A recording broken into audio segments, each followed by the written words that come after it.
Hello, everybody. And, of course, happy Sunday. How are we all? Hey, Ravon. Hey, Tiger. Hey, Sneeze. We've got a guest on stream today. Yeah. He's been a pain in the arse. For the last 10 minutes, Yaski has been... I've got a fan on, I'm not sure, hopefully you can't hear it, but it's been causing my green screen to wave a little bit. This little bastard, right, has been trying to climb all the way up my green screen. Haven't you? Yes. Chilling now, though. So, maybe at some point we'll get a proper hello from him. But... or, no doubt, since he's in here now, halfway through stream, he'll try and sit on my lap. Anyway, enough of that. Cat doing, yeah, you're not wrong. You're not wrong. But yes, here we are, episode 26 of Pariahs. They're obviously talking about something. You can see the portraits moving. They're probably just slating me, bloody players. But with that, I hope you're all doing well. I hope you've had a good week so far. For us in the UK, we've got a bank holiday tomorrow, so means a day off work. Happy days. It's Hello. Unbelievable that one. Oh, what's What do you mean a fucking day off work, you twat? I mean, I don't know what you're insinuating there, mate.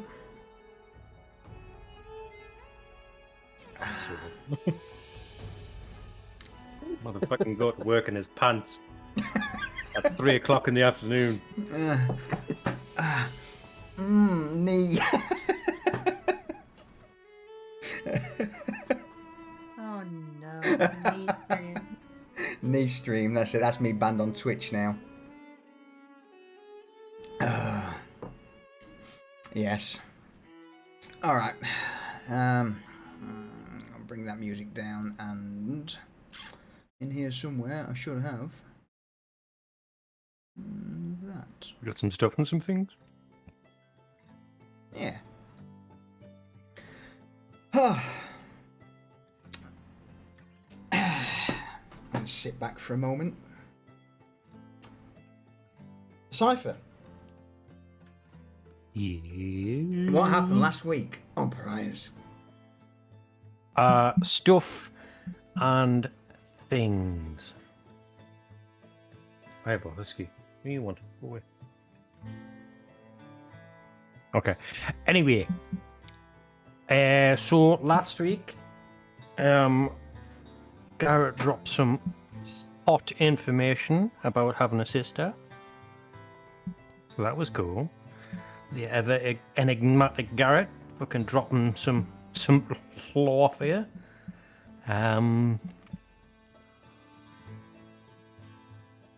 Everybody went about their morning rituals as per, and then oh no, wait, first the fucking hat. Teresa give Vanya a nightcap. Yeah.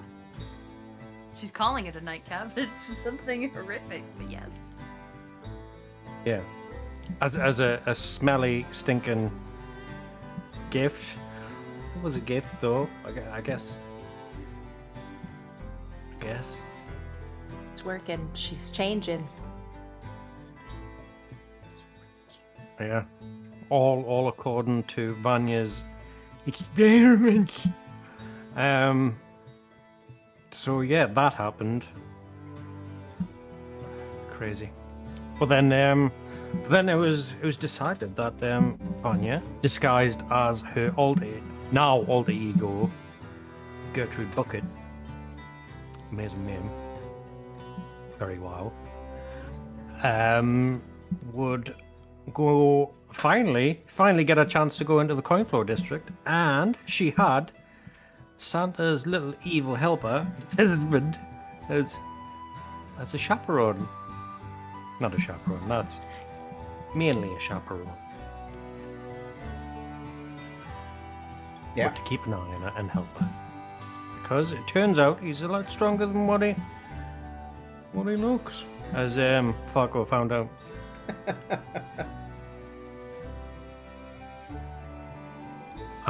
So yeah, they went into the coin floor after blagging their way past the guards, which wasn't too much of an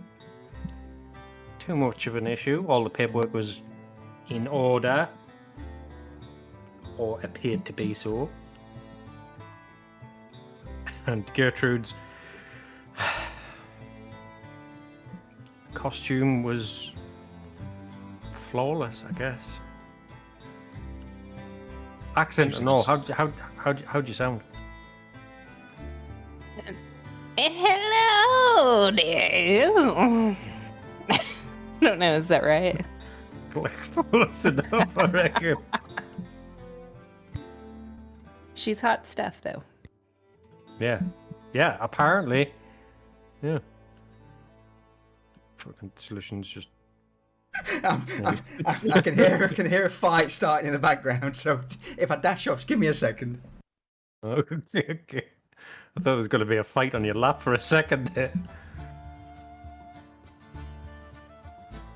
So yeah, you went to the coin floor and you went shopping first, right? For leather? That's right. We ended up with leather for whatever cost it was.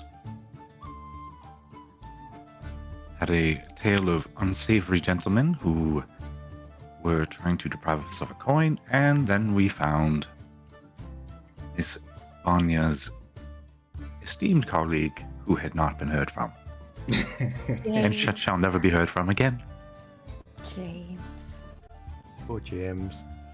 So yeah, they found James strung up in a gibbet for the crime of being a charlatan and trading in the coin floor without proper permits and licensing, I guess. It's very the mob sort of place, so yeah. A friendly guard, I can't remember his name for the life of me. Antonio, the old lady lover.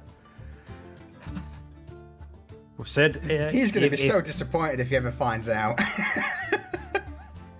What, that Vanya's actually a beautiful lady. This is bullshit. But yeah, he said he paid Desmond 20. No, not 20. Wait. Fucking hell. Two gold if he could hit poor James with the ball bearing. And Desmond took that personally. He did. Mainly because James was blabbing and nearly fucking broke Vanya's cover by calling her by her real name, and Desmond, being the true protector that he is, he yeetus deletus the fuck out of him and cracked his skull wide open with a ball bearing and ended him. Yeah.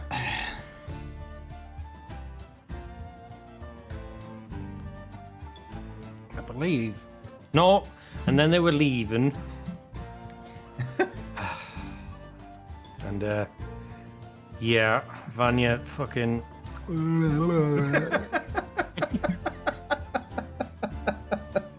What you do again? What? Old lady fucking snugged the guard. What a hussy you are, eh? I can't believe you done this. Listen, she knew it was going to change his day for the better. And, you know, Vanya's up for whatever creates just an amazing atmosphere for everyone, right?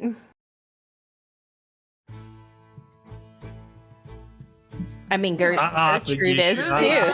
I think you should have chose those words differently, Yeah, but okay. it certainly created something up. But yeah, they got escorted out, so their tail, that may or may not have still been following them, decided not to attack the two people being escorted by a warden, because that would be stupid. And yeah, they were escorted out, and Antonio said, well, if you ever have a hassle at the gate, just tell them Antonio. Antonio. Antonio. Antonio.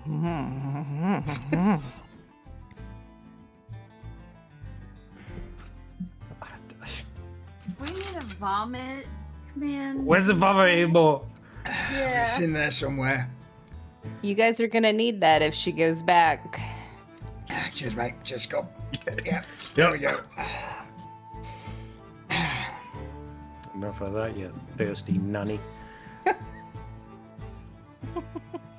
So yeah, that's where we ended it, with them getting back to where they belong. And I guess we'll find out what... What happened? I guess the rest of the group will find out what happened when they return. And, funnily enough, with that then, we will pick things up exactly where we left off last week, which is with Desmond and Vanya bursting through the door of the Baron's Folly. At this point, I would imagine it's quite late on in the day. The doors would be open. The usual punters drinking inside, the laughing, joking nature of the Baron's Folly just echoing round. And Cypher, Garrett, and Reza, you would be in your usual corner. Straight after that, in that case, Vanya, Desmond, over to you. All right, well, Desmond is going to proceed directly over to where the group is usually seated. Hello, we're back. Hey, welcome back. Oh, Desmond, set that over there, like out of the way. All right, What's we'll that? go. The bolt of leather. Oh, this is the leather we were supposed to buy. And he's going to go off to set it down. Leather you were supposed to buy? Well, you know, you were gonna get me a dress and, pay for me a dress, and I thought, well, that was such a kind gesture that you did with the hat and the dress, and you were talking about inquiring about some fine leather. So Desmond and I decided to go shopping for the leather, since you owed me the 30 silver for the dress. And I was like, well, instead of getting for you, Reza, because you did something nice for me, and I can't just always be a taker. I've got to be a giver too, right? So, first off, Jump, I didn't hear anything you said because of Discord. Except for the last bit. I well, not all of your 30 silver that you were supposed to get me a dress with, and I'm not a taker, I'm a giver, and and we're giving you some leather. But I didn't spend it on a dress, I spent it on leather. Well, I didn't give you the money. I just told you that was your budget for a dress. So, but you didn't buy a dress. So, I'm not going to give you any money. But It's not a dress, Vanya. I didn't ask you to buy leather. I asked you to look at what the prices were. oh, okay, well then, How much you pay for it? what's it, 15, Desmond? Is that what, or 12? 12 silver. I mean, Cypher looks down at his tatty, proper tatty, leather fucking jacket he's wearing, and he goes, I'll give you 10. No, Cypher, no, you don't have to buy it. No, we'll take it over to Garlic and have him make you something with it, Cypher. But am I gonna get paid back, or like No, 30? this is how you decided to spend your money, Vanya. No, you gave me. I can turn this into a dress so that I can get my silver, like, because I paid for the material, and I can use the rest of it to be made into a leather dress. No, I think a better use of this would be to make sure Cypher's better protected. I kind of want to see what a leather dress looks like. Cypher, do you want to wear a leather dress?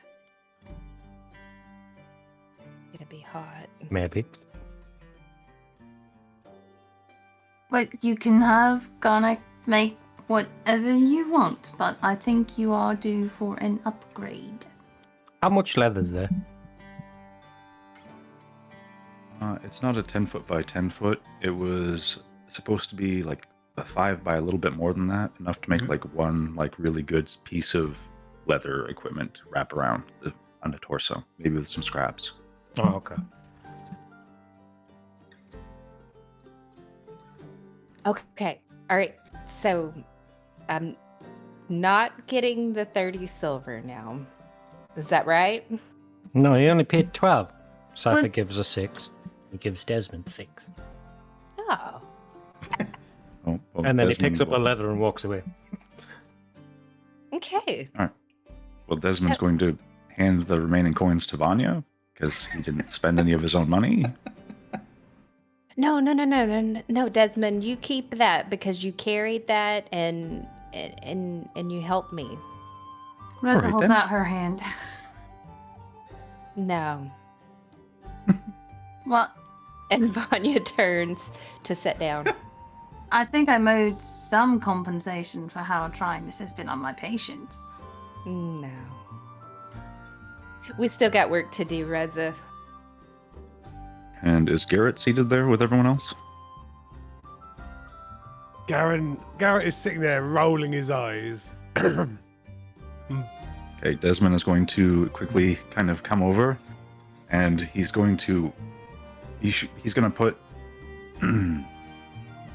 he's going to take his 2 coins that he has, and he's going to try to keep them concealed and just hold them out to Garrett, like in a palm down gesture. Just here you go. No, Desmond, not all of it. Garrett takes his hand. And he's just going to push these 2 coins into your palm, Mhm. and then pull his hand away and fold your hands up because he doesn't want gold to be showing everywhere around. Oh, Garrett can make that disappear, don't you worry. Garrett, can you just bump your mic just a touch, mate, if you don't mind? Yep, is that better? That's much better. Cheers, my dude. Okay. Any problems while you're in the coin flow district I should know about?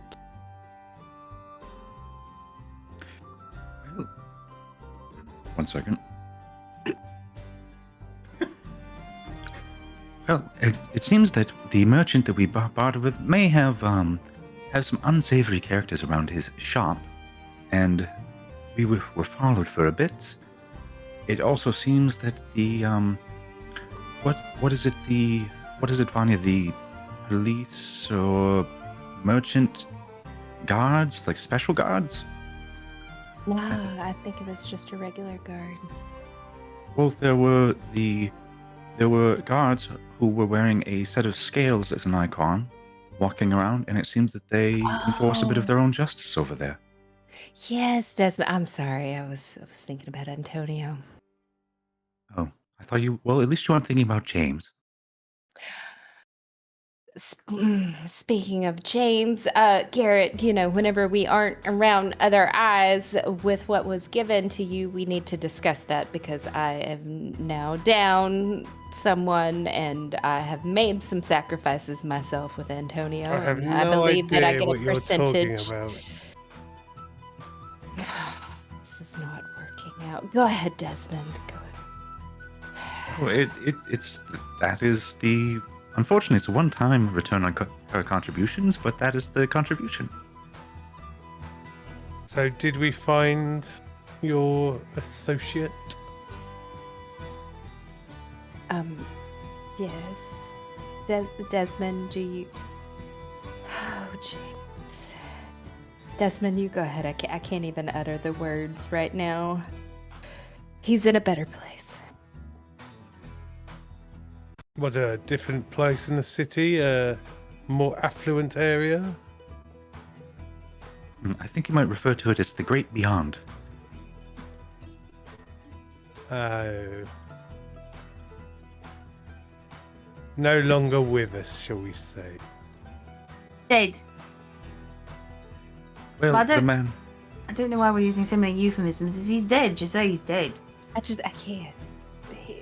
I miss him already. Who's Antonio? I sure didn't miss him. You didn't know him, Desmond. What does that mean, Desmond? Well, the man was in a gibbet, wasting away to nothing, and though he was, we could see at the front of his shop, he had a laundry list of things that were attributed to him, and it must have been a massive gold debt, and he was to die by hanging in the gibbet. And he started shouting, and I put him out of his misery. He was so frail looking. It's all right, though. The guard told me to do it. Antonio. You killed him on orders of a warden? Oh, he specifically, he bet I couldn't hit him with something, and I did. Very hard. Desmond's very strong. I saw it. And James briefly saw it too. So he will no longer be a threat to our friend here. I think all he'll be doing now is feeding worms. Maybe some alley cats, street dogs. Well done, Desmond. I'm very proud. And that's why I deserve a percentage. I think if anyone deserves a percentage, it's our friend Desmond here. And me too, because I have now made some alliances in the Coinflow district with the Warden group. That's right, Antonio's going to be my new dad when I'm with Gertrude. Yes. Reza's just keels over laughing.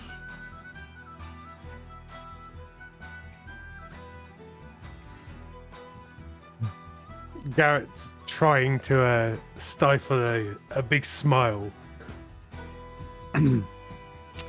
Well, it seems like you have your reward in the Coinflow district.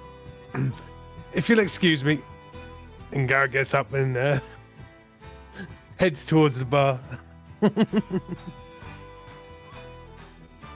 Vanya's gonna look over at Desmond. Next time, we need to pause outside of the folly and square up, because Garrett and I have an arrangement and an agreement. It's not written. It's like 20%. He gets 20%. So we need to make sure that we are divvying that up correctly and giving that to him.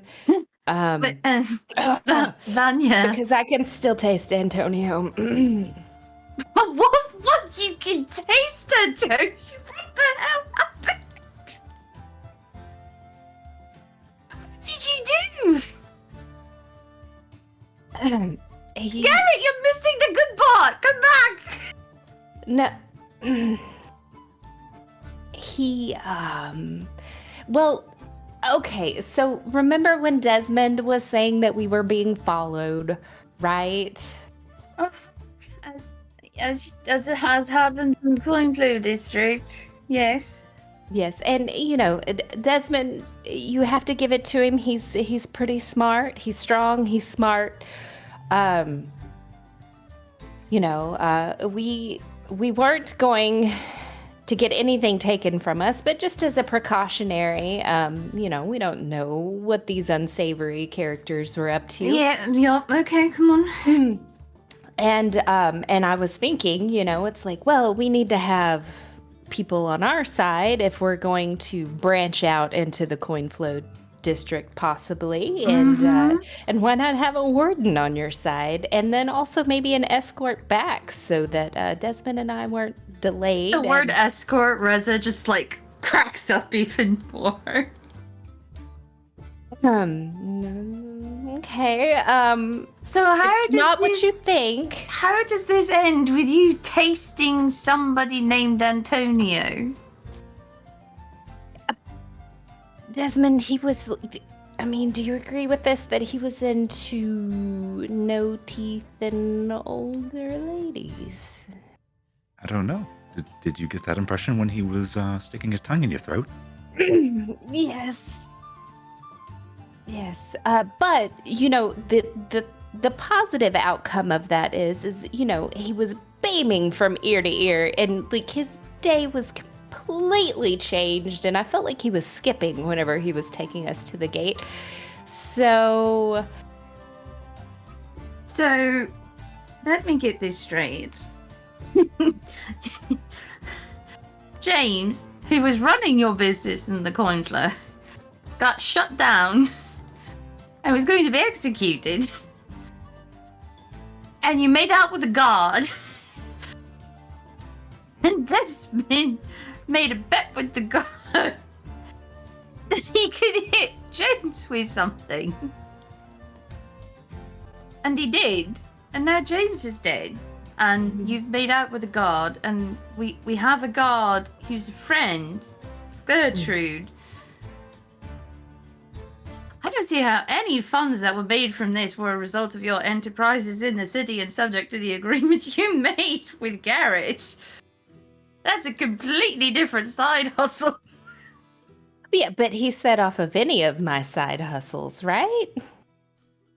And if, you know, making out with a guard is a side hustle, then I think I should be paid for that, right? I am not going to answer that. Cypher sits down and goes, yeah, all the ladies get paid for kissing guards, right? Reza just gives a smug glance to wherever, fuck, what's his name? It's about Who? Antonio? Falco. Oh, Where Falco is sitting, wherever he is. Falco's Holy offended shit. now. You've already forgotten about him. Wow. Apparently, Poor he's not Falco. doing the job. I'm sorry. I had the wrong name in my head, and I knew it was the wrong name. Falco was just sat there with a sort of tankard cradled in both hands, and just over the rim of the tankard, he just looks at Reza. One eyebrow arches slightly. She just smirks and looks back to the conversation.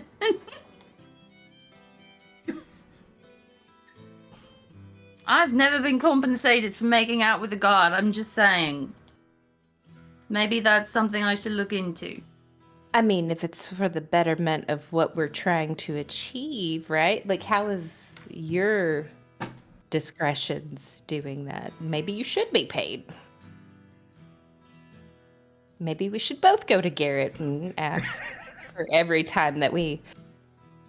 Oh You know. no, that is a conversation that is all your own.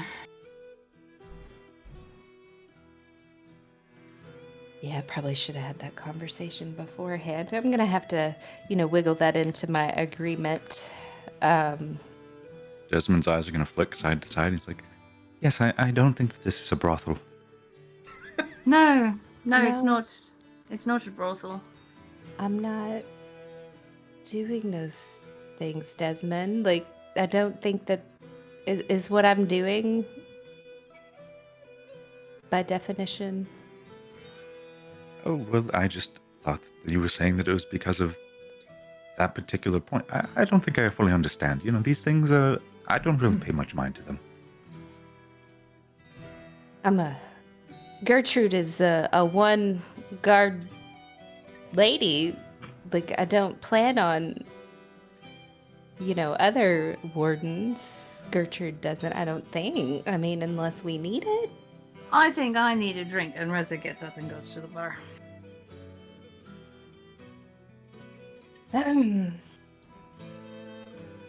Thomas! What about him? He sat there. Isn't... Yeah. Is he? Oh, Do you not remember? yeah. Thomas, I've been looking for you. Hold, because the Portraits disappeared. Also, very quickly, Steele, thank you, my friend, for that 53-month Tier 3 resub. I appreciate it. Don't ask. You don't want to know what you walked into. So, as you glance over to the other table just off of the side, you see the haggard appearance of an elderly man burying his face into a bowl of soup. 2 loaves of bread are stacked to the side along with crumbs, all in his beard down his front over the table, and he looks up. Yes. It's been a while. Who are you again? Yeah, Thomas, I've been thinking about what we've been talking about. No, we've been talking, have we?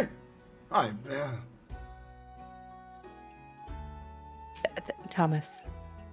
Yes, that is I. Yeah. You're muted in Discord. Am I? Oh my god. Bear with me, I know why. Keep on. Is it provolone related? Oh, there we go. Yes. Who are you again? Thomas, like, How do you know my name? daily. It's Vanya. The old man It's Vanya. closes his eyes slightly and squints at Vanya.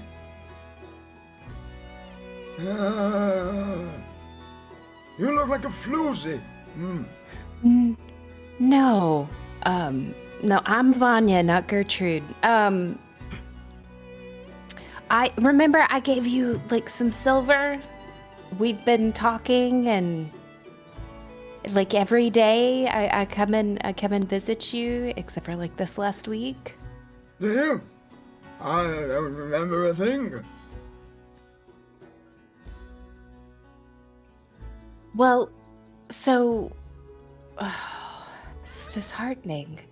But you know, we were talking about how you used to be a part of the guard. Do you remember that? I've never been a guard.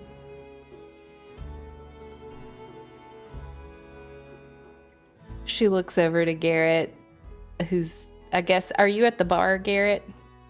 Oh yeah. And she kind of bites her lip.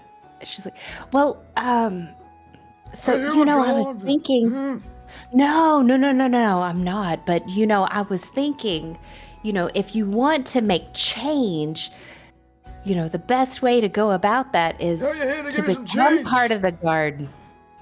At this point, Reza gets back over to the table with another drink for Thomas and sets it down next to him. Ah, thank you. Sorry, where was I? You said change? No. To create change because you were upset with how things are ran, and you can make a change in everything because you can't just simply do it doing what you're doing now. But if you get back in and you can create change. The old man leans forward, and for a brief moment, the somewhat forgetful nature leaves his face, and he just looks towards Vanya. And if one wanted to change things, what do you propose? Because change is also a good thing because it allows me to buy stuff. Dips his spoon back into his soup. We're not talking about, like, currency. Garrett walks over. Looks down. Cut the act, old man. She's with us. Just tell her what you want.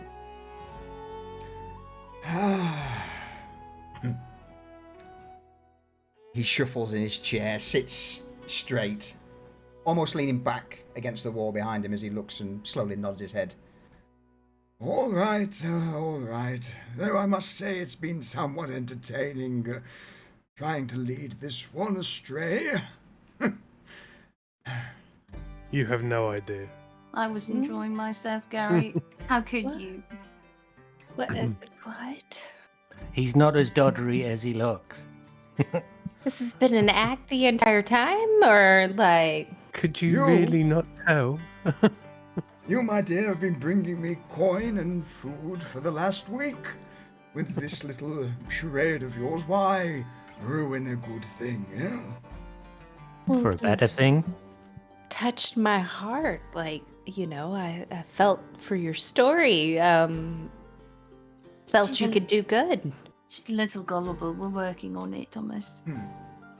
Now, and and that is what I at least agree with. I believe that there is something there, so... Vanya, yes? Mm. You are right, I do wish to see a change at the administration, as we discussed before. But obviously, words are not enough for me to do so, especially in emotions to the clothes he's wearing and his general appearance.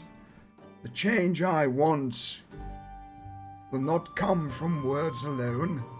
No. I might be able to help you out with that if you just tell me exactly what it is that you're wanting that could help you achieve that. Exactly what I want. Exactly. I She wish to pulls see out the... a- What's that going? Oh, she pulls out a parchment that she has in her pocket that she's been working on. I and, wished to regain some semblance of what I lost. I wish to see the bastard who thrust me out of my office suffer. Not death. Death is too good for that piece of shit, but... No. If I could somehow lord over him...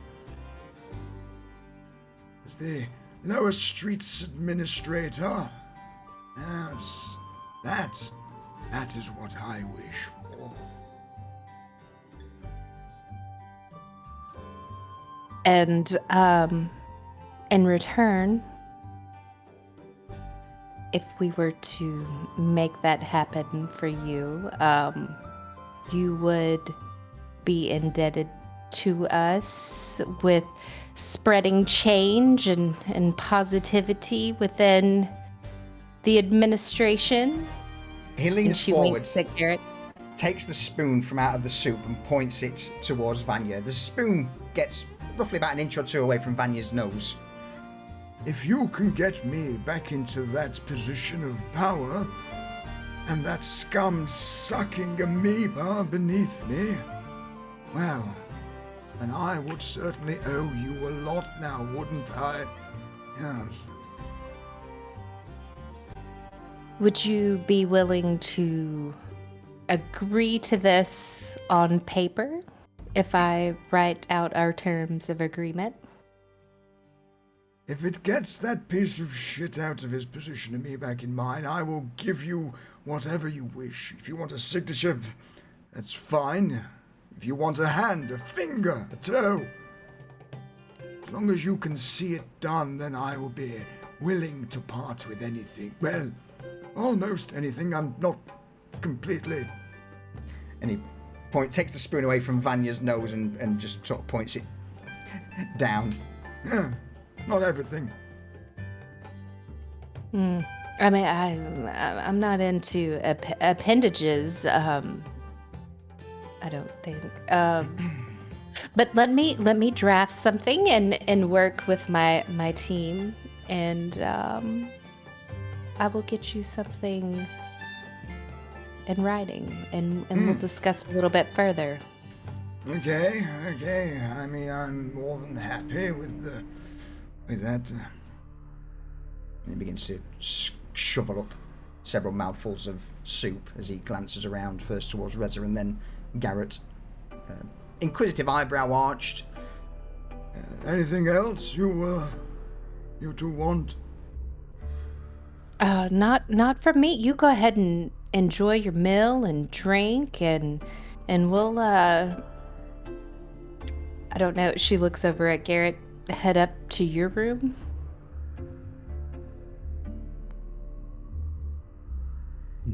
I give her a quick nod. And Vanya exits. One thing before we go, can we get his name and where he lives?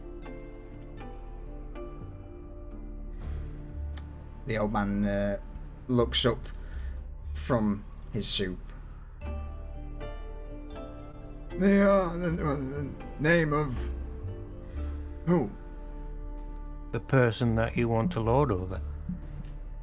Of course. Zachary Ramar. Yes, the current administrator of Lower Streets.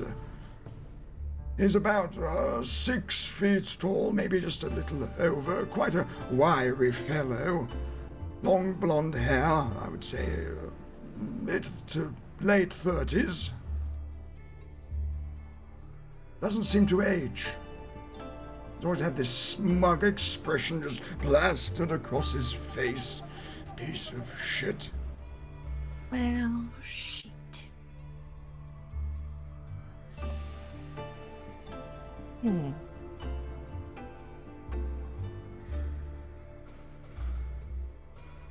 Interesting.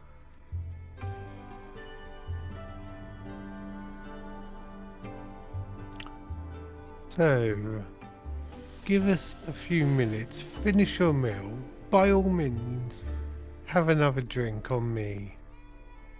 Oh, well, I don't mind if I do. Yes, on you. Excuse me, tavern girl. He begins to wave over towards Lyella, and as you begin to, are you done with the questions for Thomas? For the time being, yeah. Yeah. All right. As you walk away, you sort of wait, and you see him just watching you until you're out of earshot, and then he just leans in towards Lyella, points towards Garrett, grins widely, and she arches a brow momentarily and then nods.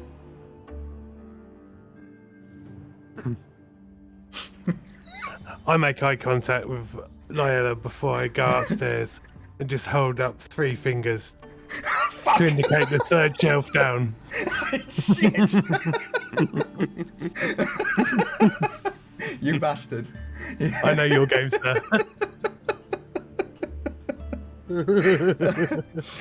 He did indeed ask for the most expensive bottle behind the counter. You fucking arsehole. I'm a businessman. Come on. Alright, so with that, who's heading upstairs? Rizzle. Reza? Vanya. Vanya? Everyone, I guess. Yeah. Everyone? Big G Alright. unit. Alright, so all 5 of you, I guess you're dragging Desmond from whatever he's doing. Desmond will follow because there's no point in him being alone down there. I would have thought Cypher would have dragged him anyway. Yeah, Cypher probably grabbed by the grabbed by the arm. Not try and drag him because he's tried that once already. Yeah. More lead him than drag.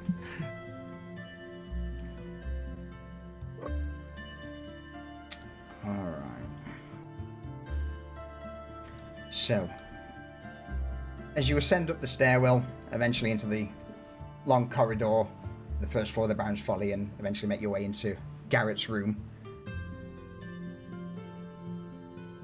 Garrett, I would imagine you spend a few moments unlocking the various locks to your door. Oh, yeah.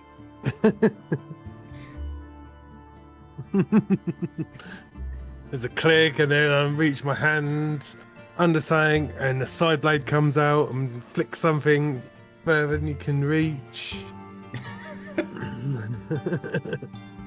Vanya just has kind of like a pursed look on her face, like this is overkill for me, like because she knows that he's trying to keep her out as well as others, but is just annoyed.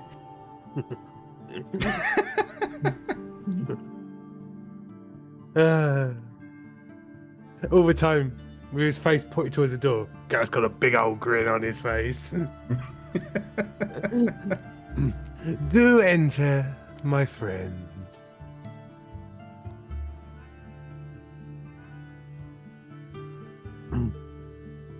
Oh, careful, don't stand there, Vanya. It could explode. Well, Garrett, where should I stand? Reza Like, takes her where's- usual chair. It was a joke, Vanya. To lighten the mood. She sits at the edge of his bed.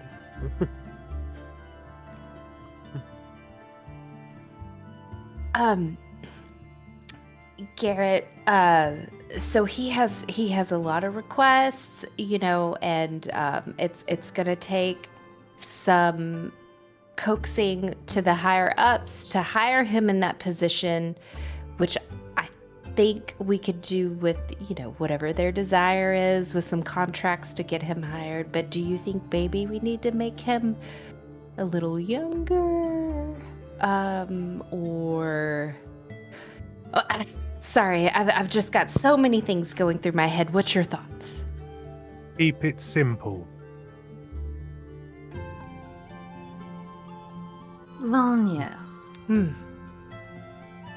our dear friend Thomas was displaced from his seat of power when the court changed into the Crimson Court. And in his place is an official who doesn't seem to age. Now, what does that say to you?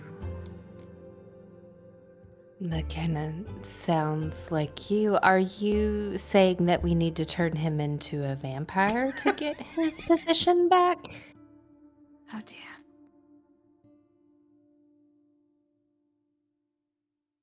I am saying that none of the higher-ups are going to be persuaded to replace a potential vampire official with a human official who's already been displaced. Our opportunity to make this change is going to have to be through subterfuge. To change him into a vampire. No. Subterfuge. Oh, I thought you said centrifuge. No. Like, you know, twirling of No. blood. Well, okay, so continue.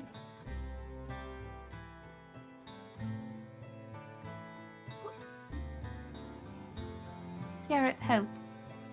No, you carry on. My ears hunger for your words. I don't necessarily have a plan because we've do. just found out just now for certain that he was replaced by So, thing. I need to think for a few minutes. okay, I just know we need to get him there. Oh, guys, Cypher looks like he has something. Yup, Cypher's sat there with his hand raised. I got an idea. Let's Cypher. Go ahead. Okay, so he can't get his job back while there's still a person doing his job, right? Hmm. So we need to get rid of him, but not us, because we need to keep low key because Inquisitor's in town, right? Yes, but Cypher, didn't Reza just say that it needed to be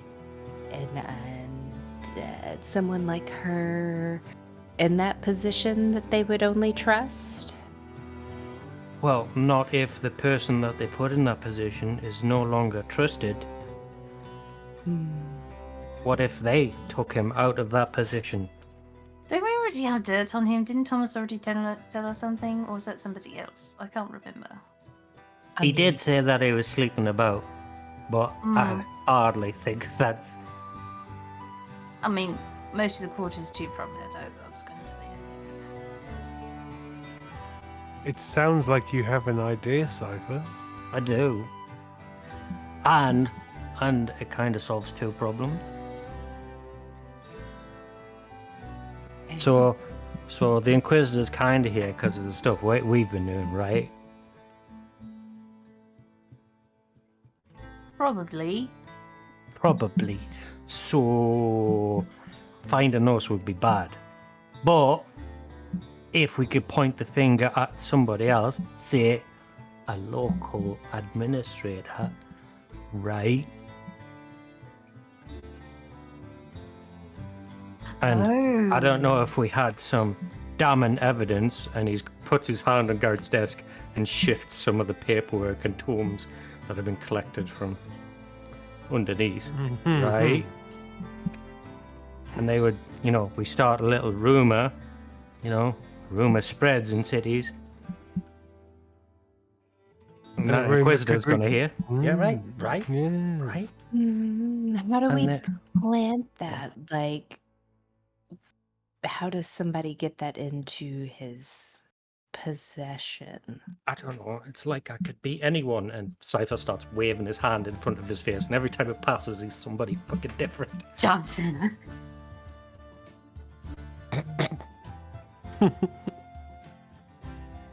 So, okay, right, okay, this makes sense. So we do a setup, sort of like what we did in the dark alley. Making it look like...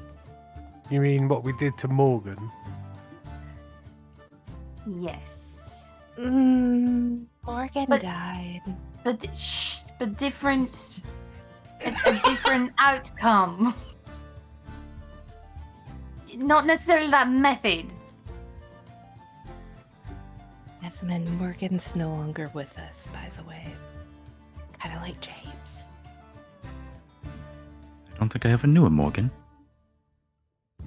Don't worry, you didn't miss anything. He was a nasty man. It was. Thank you, Cypher. So if you guys are ready to shift, I don't know if we want to go back to this, but what with my contract that I'm putting together, are you guys okay with the terms of me saying that he is indebted to us indefinitely as long as he creates our desired positive change throughout the administration? What do you mean positive change? That's vague. It's general. Whatever we desire is positive change. Exactly. If it's And a contract, people use words very, very differently, Vanya. I know, but that's because I'm the writer. I have those terms. No, I think what we I need define. to make it very simple that if we help him reacquire his position of power, then something along the lines of he owes us either a debt, a favor, protection, something of that nature. Also, I think I've just thought of a way we could incriminate the current official. Potentially. I have to think on it a little bit more. Vanya has taken and written on the contract that she has, she has moved over to Garrett's side table and has listed everything that Reza has just said, etc. Now, I'm sure in your dealings with the nurse, when it came to payment, what he will be offering would be some transfer of power or essence or something intangible.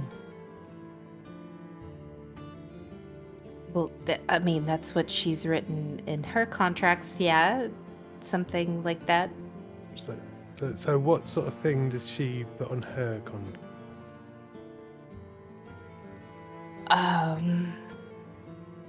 Does she remember? Did she show me that? Like, would I remember some clauses from the studies that I did? Check your DMs.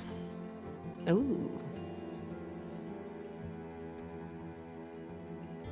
It would require like a blood thumbprint. That's not what I'm getting at. What benefit for you would you be getting from him? Well, the benefit that we put in the contract. Which would be What do you get from him?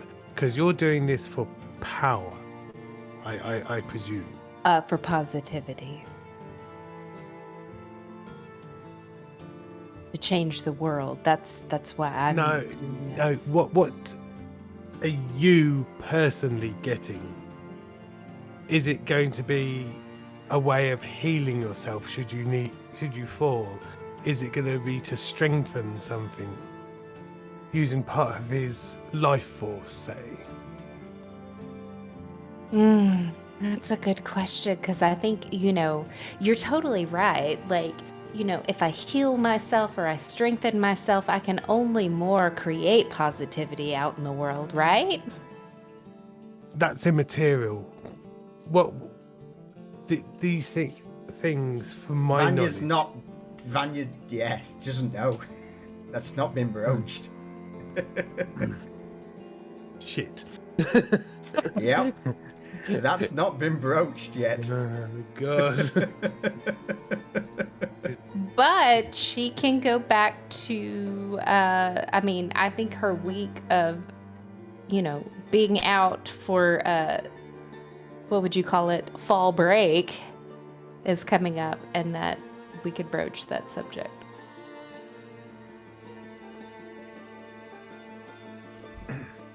I suggest you find out what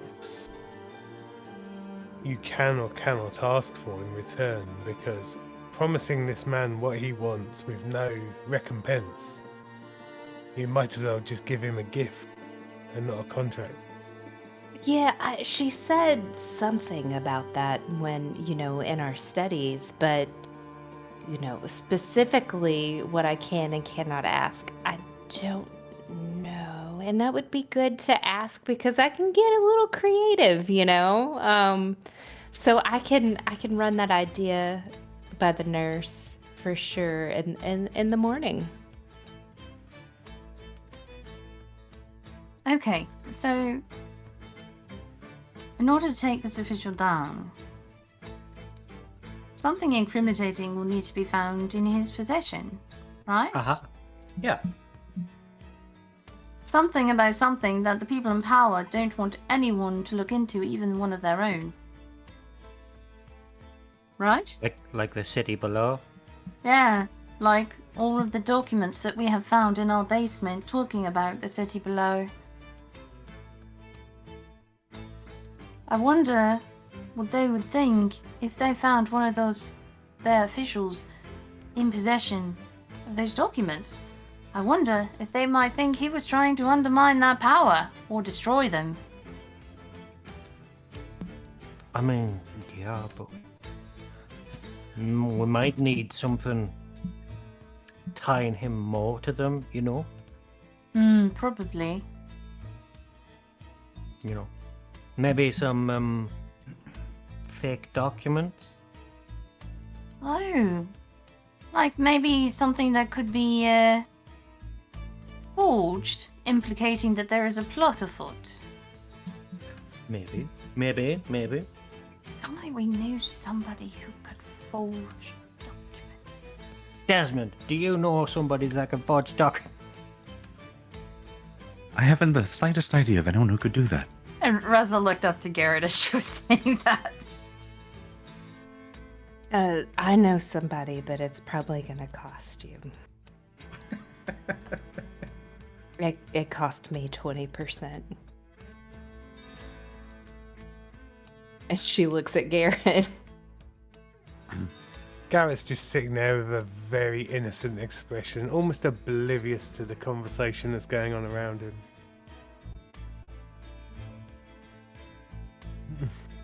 Don't be like that, Garrett. Garrett.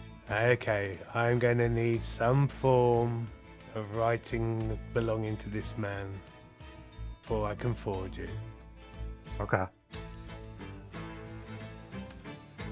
So, very quickly before we carry on, I'm just going to go do a little bit of a round robin on thoughts. Sort of an out of character. What you're thinking at the moment, and if there's anything anyone wishes to add. So, we'll go for Reza first. You think I'm thinking something? I mean, absolutely. About this particular scenario. So, I'm tossing around a couple of things in my head. Because we'd have to find a way to, one, get a sample of his writing, and two, plant the documents, and then three, alert the officials that are implicating ourselves. Mm-hmm. Desmond, any thoughts on this so far? Desmond is just kind of still tied up in the earlier proceedings of the day, so this is kind of outside of his wheelhouse. He doesn't really have much to contribute to espionage, so he's just kind of sitting there. His mind is starting to wander towards more like things that he could be doing on the side.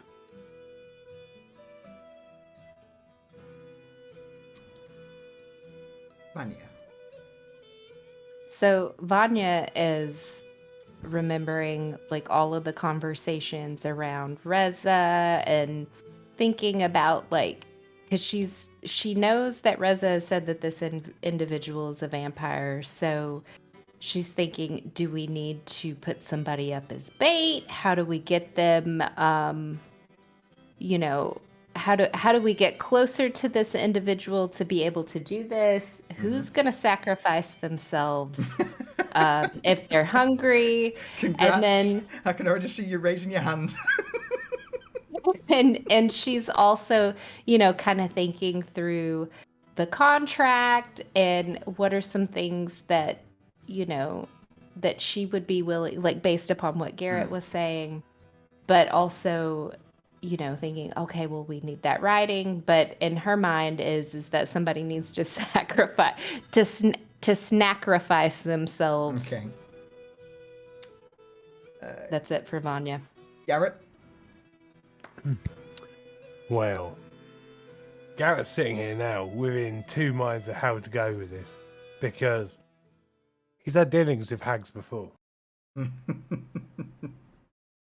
And is now seeing how naive Vanya is to the whole thing, because she doesn't even know what the contracts can do right now.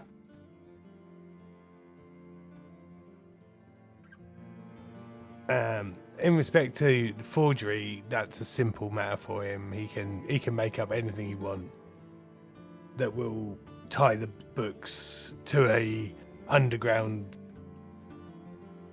cabal of people trying to overthrow the Crimson Court for this administrator. He can write up some journal entries and some fake names on a sheet, correspondence. Yeah, we can do all that shit.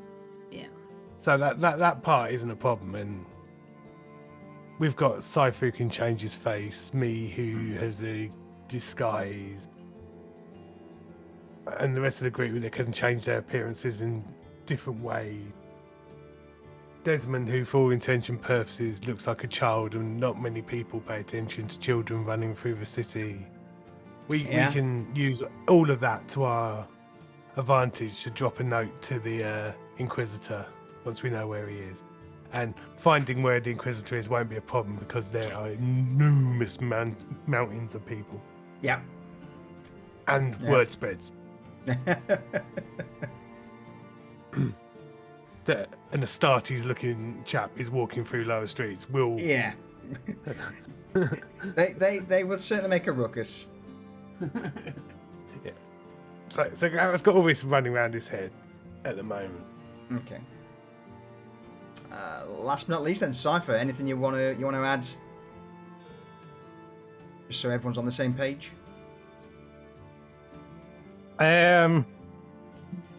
No, I think Cypher's pretty much laid it out. He wants to implicate this, what they now believe is a vampire, which kind of works out.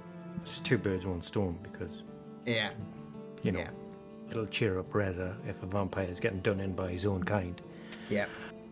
Thank you, Animus. I appreciate But that. yeah, like his idea was implicate this guy, spread a rumor, make sure that Inquisitor finds out about it, because he's Yep. going to have to, like, any straw, any fucking any little crumb that's tossed his way, he's going to have to look at it, right? It's in his job. Yeah, you would imagine so. Yeah, and if we can fabricate A, this evidence in the form of books, and B, some correspondence, so maybe some sneakery and some little bits of theft, so we can get copies of his handwriting and a document or two would be great. And also get some faces of who he works with, just for sneaking purposes. Yep. And like His Garrett mistress. says, his mistress. Fuck. Yeah, some info from his mistress. Well, And if that's he's written her any love notes. If it is a thing, mistress, is that just a rumor? it wasn't mistress. If the words I think Thomas mentioned was he's quite adventurous, and if vampires going out seeing many people. Oh, he hunts.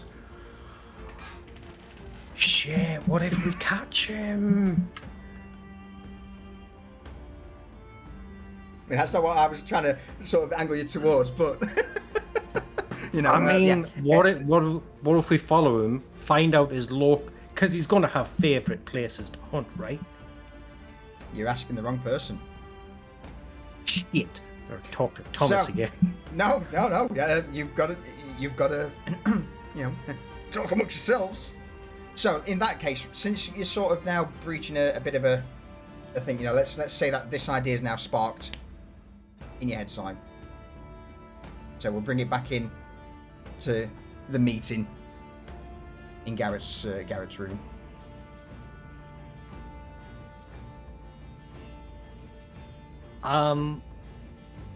So this fellow, we're pretty sure he's a vampire, right? I think there's a strong possibility, but I don't want to work with strong possibilities, I want to work with facts. So I think the first thing we might need to do is gather information on our friend who's running the lower streets. Where he goes, what he does, who he talks to. The rumors Thomas mentioned, investigate those. All without getting the wind up that we're doing so.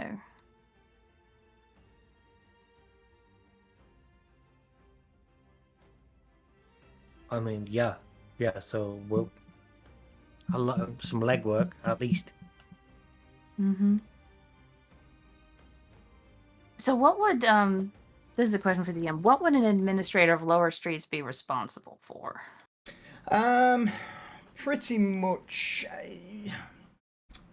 Roll me a history check. Because I have a specific thought, Okay. and I want to know if Reza knows this. Would he be the person they'd have to talk to if they were going to expand an existing business? Yeah, absolutely. Have we've lost music. Come on. What's going on here? Yeah. It's Cacophony just taking a shit, is it? Yeah. It's because we're connected to a US Discord. It's sorry, you get no music, but stream will. That's fine. I can do that. Yeah.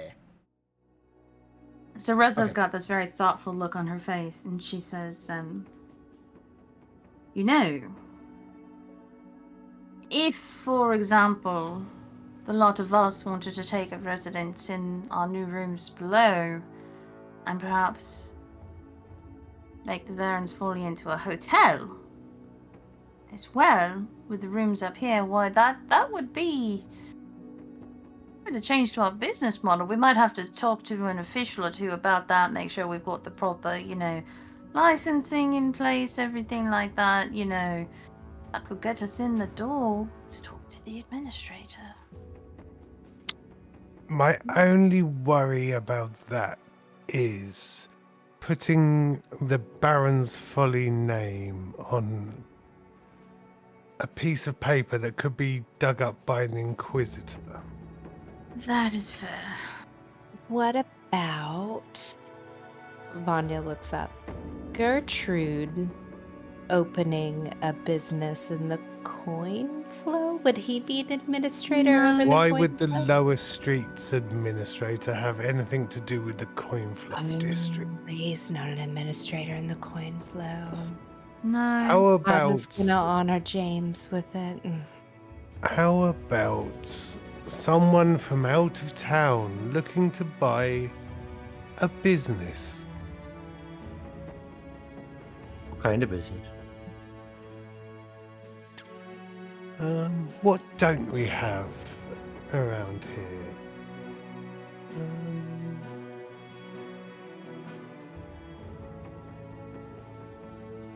A stables, a wagon maker, something on that sort of line.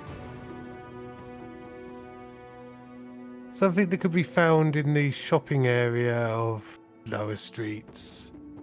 Something that could make enough money to be enticing, but not too expensive to be out of place. Hmm. I'm sure a administrator would love more money in taxation coming in, and would be happy to. Don't forget bribes. People love Indeed. bribes. Hmm. We have just had an influx of coin. Hmm. I don't know what you're talking about. I don't know how much it is, but Vanya was complaining about Desmond not talking with her about something first before he handed it all over to you, I presume. Desmond, how much did you make? Well, it was 2 gold coins. Really? You made 2 gold coins? Cypher reaches in his jacket, he pulls up 2 gold coins, and he goes, I made 2 gold coins too, and he puts it on the desk in front of Garrett. Now we got 4. Wasn't that for your hand though, Soph? Oh yes, okay. I don't know what I'd spend it on, to be honest.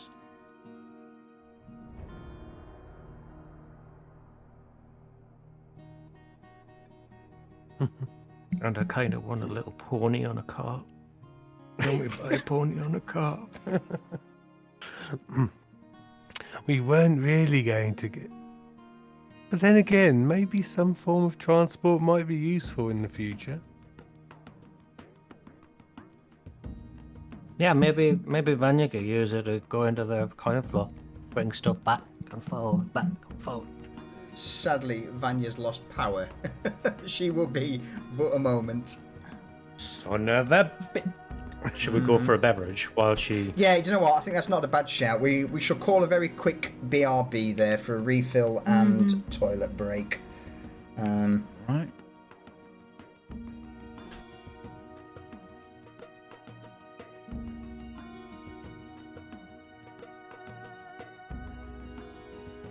Cheers, Durs. I appreciate that. And just as a very quickly, Animus, thank you very much for dropping in. Yeah, we've put a lot of time into making this, look as immersive as possible. Obviously, both for the players and for everyone watching. And there is something, somewhat mesmerising about the portrait system. In fact, since Vanya's currently died, let's just quickly throw that in there. There you go. Rest in peace, Vanya. Alright, we will be but a moment while we refill on the drinks. I can't look at my portrait anymore because it just puts me off. It's like, oh, it's moving. Alright, I'll be right back. Yeah.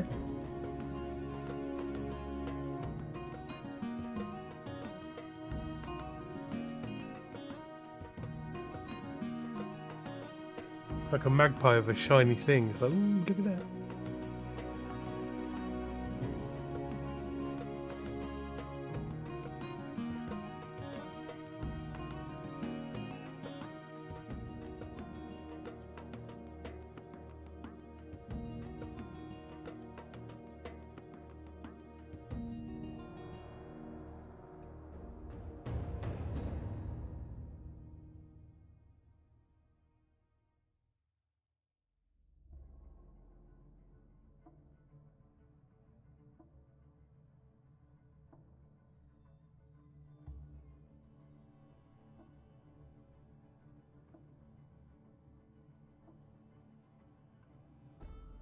Hello. Hello.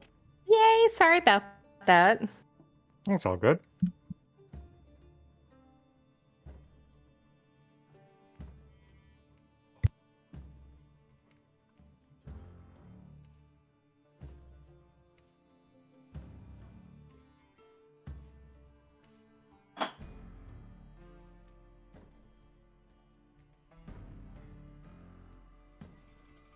Yeah, we all just took a bathroom break and a beverage break.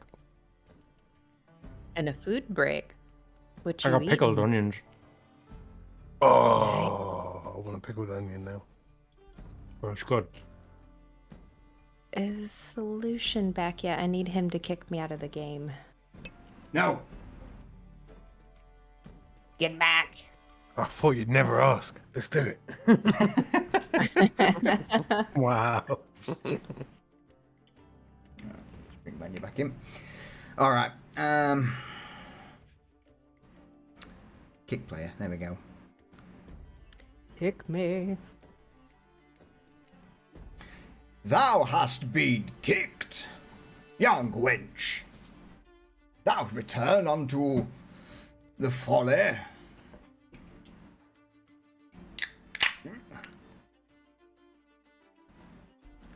It'll probably take a little bit for it Yeah, to... so good. What a miss!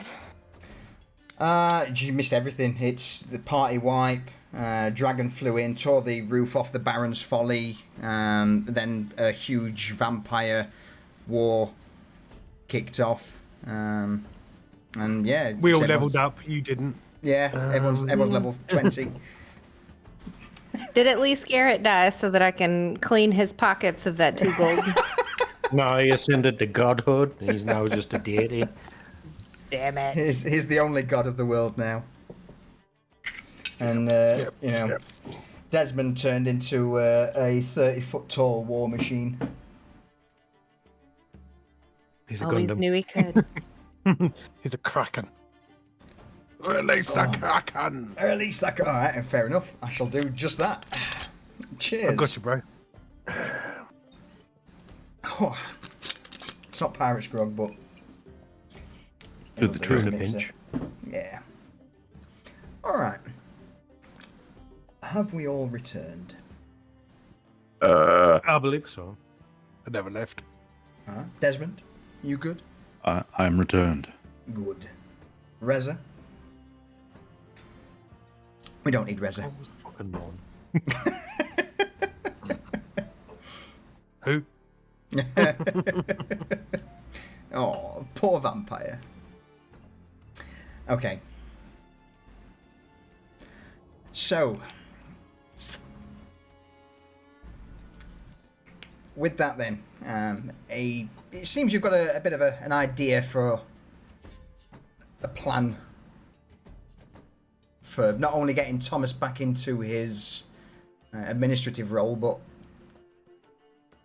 potentially also throwing the Crimson Court's Inquisitor off your trail.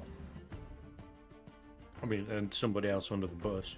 And somebody else under the bus, yeah. Yeah. And with no drawbacks. Yeah. So I guess the next stage is, you know, what do you want to do? How do you want to do this? And we'll go from there. Vanya's gonna pipe up because she's been thinking really hard. that contract and what she wants to get back and to ask the nurse about. She's like, Garrett, I think I know what I need to be able to help others prosper. For the contract. Okay. I mean, the nurse is available. She's just not actively teaching you at the moment. Can I go see her If you want to, yeah, real that quick wouldn't- to that wouldn't be a see? problem. Okay. Once, Garrett, once, can we- once this is all wrapped up, yeah. Garrett, I'm gonna go to the nurse and we're gonna button up this contract and I'm gonna make sure, you know, that he, you know, in the event what we were talking about, you know, I'm gonna go shortly after this conversation. Are you all right with that? I believe that everything we're talking about here is not going to be a quick fix. Nothing's going to be signed and sealed today, because you need to work out what you're going to do with the contract. We need a way to work out how we are going to make it happen. And it's not going to be long before Thomas is that inebriated he won't be able to sign his own name. But I can ask the nurse. I believe that'll still work, right? Because it's coming from him. I mean, he did say he'd give you a finger. I don't. Do you want the finger, Cypher? Because I'm not really. I don't know what I would do with it. Are you saying like him chop it off and I just take it to the nurse and we use that for the blood thumbprint? What? You are in such I'm a rush. so confused right now. I think you need to continue your education on how all this shit works before we do anything else with a contract. We can plan in the meantime.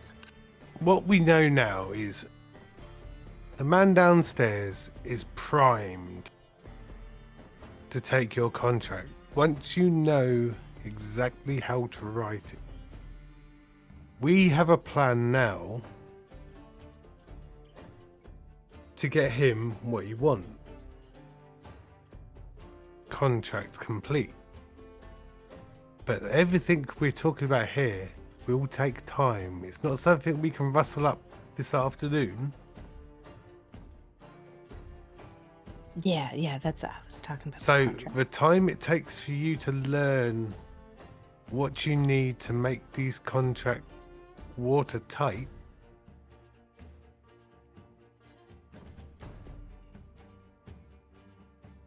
you take the time you need, and then once you're ready, we can put everything into action.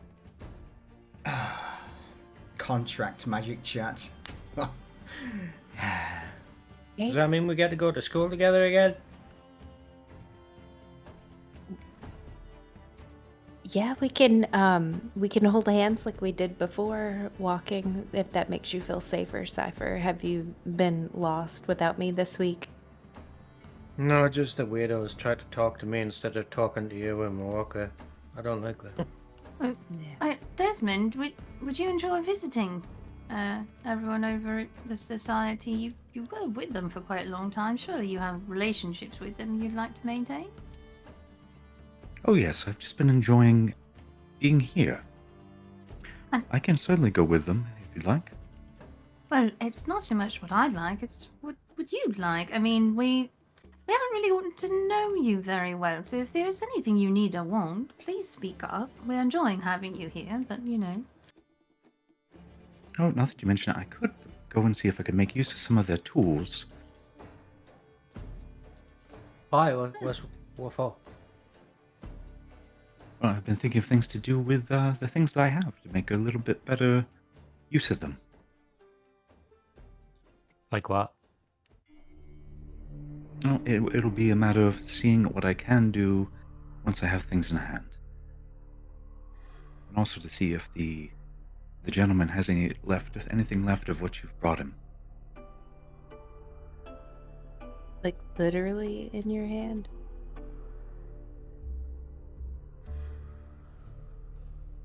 Well, at hand at least. Vanya, he needs. Hmm? No, never mind. No, I'm staying out of it. So I have got two hands. So in the morning, Cypher can be on one and Desmond can be on the other, and we can safely go to the society together. And I will field all of what Cypher has been dealing with so that we can get there a little bit sooner. Like, is that a plan? Okay. And Reza kind of gives a glance to Garrett that kind of reads like, and we'll have some peace and quiet if they're all gone. Garrett's just sat at his desk, absentmindedly sketching on a piece of parchment. I'm thinking we need to get all of this dealt with, but not today. So we know where Thomas will be, and we can invite him for a meal at any time, and that'll be the contract dealt with. Should we, though, in case, because I got a little scared whenever, Desmond and I came back and he wasn't there. Would there be any fear of him piping up or whatnot, of kind of ruining the plan? Maybe we should offer him a room temporarily to keep him. Vanya, you totally bought his ruse. There could be others that are. He does talk a lot. I mean, I talk a lot. One thing I will say, Reza, that you are aware that he does live in that small, the castle that he said. That is his, he is indeed on the street. Mm-hmm. We do have a bunkhouse. But True. also we lose our air of deniability if he's living under our roof. That's another point. Well, that's fair. And if he's been on the street for so long, I don't think I don't think that anything's going to happen to him for things that are he's a bit out of sight, out of mind of anyone that might want to do him harm. Here's the thing. I think Desmond is right. And I think the only thing that could change that is his association with us. So we need to stay as far away from him as possible until it's time for the contract, or we need information. Nothing wrong with a checkup every now and then, but to make sure that he's still keeping, but Yes, that's very true. By all means, you pass him on your way to the lessons every day. you could bring him bread or something to keep him sweet in the meantime.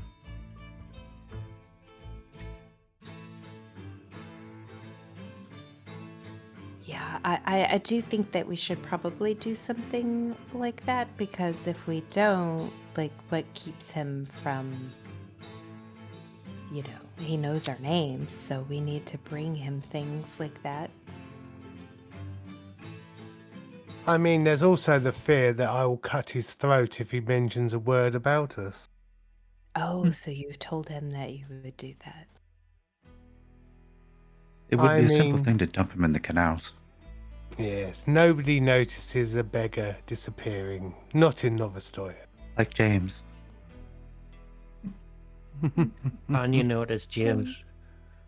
Just saying, Vanya definitely noticed. I do think that Thomas is a smart man and will have inferred that if any word of this gets out, his life is forfeit.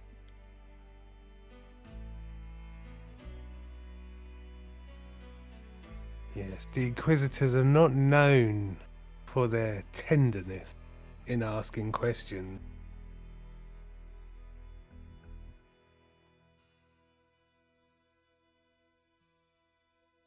And he will not want to bring attention to himself.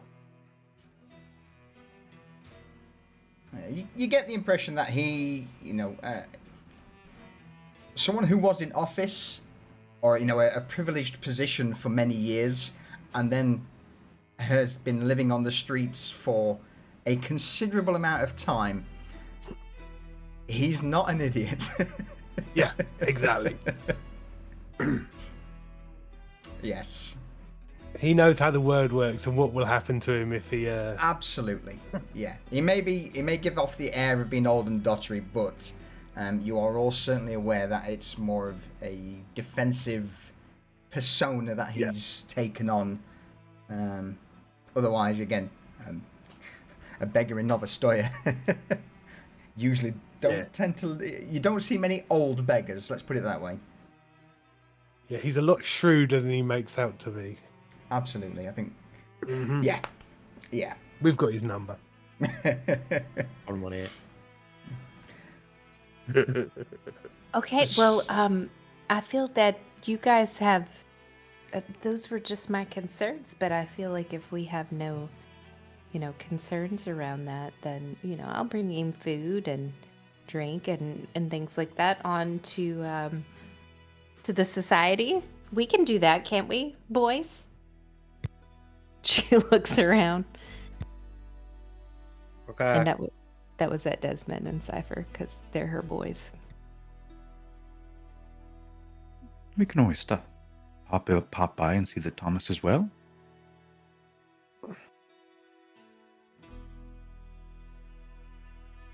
I don't mind. And also, on your way out, can you take this smelly leather from my room?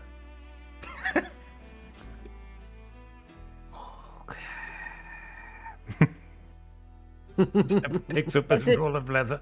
Hey, Is it the rolled up leather or is it my hat? Did my hat somehow make it in? The fuck would your hat be doing in my room? I don't know. I don't know what you're into. I would burn this place down first. He was actually offended by that. I'm gonna have to sneak that hat in somehow. I tell you what, I'm not pleased with the fact that this picture's got an unmade bed. I'm just putting that out there. I'm gonna blame Vanya because she sat on it. Yeah. Okay. Maybe so, halfway through the conversation, I was like actually getting in your bed. Getting warm. I was cold. Set traps in bed. Boots on and everything. Oh. So, with the meeting seemingly concluded, I am going to say that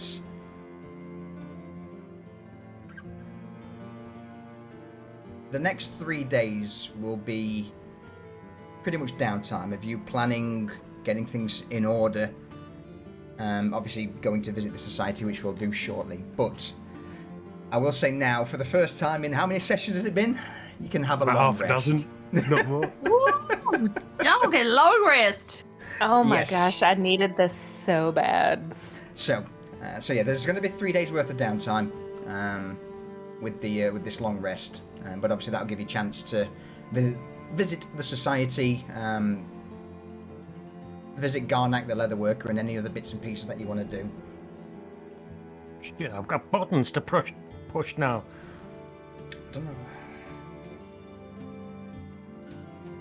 Oh, do I need to hit refresh? Hold on. Mhm. I'm like already checking to see if it like clears everything for me. Yeah, I think it's been Pity. about 6 sessions, I think, if not more, since last long rest. It it's been might a be a while. lot longer than that, actually. Yeah. Yeah, it might have been 10 or so. I don't think we've had long rests since Anvara? Anvara. Yeah. Holy Yeah. shit. Holy shit. Yeah. I was down to 1 spell slot. I did, JJ. I've not had chance. I mean, you know me, mate. I am terrible at replying to DMs. Really. I'm No. You're not as bad as me. I mean, True.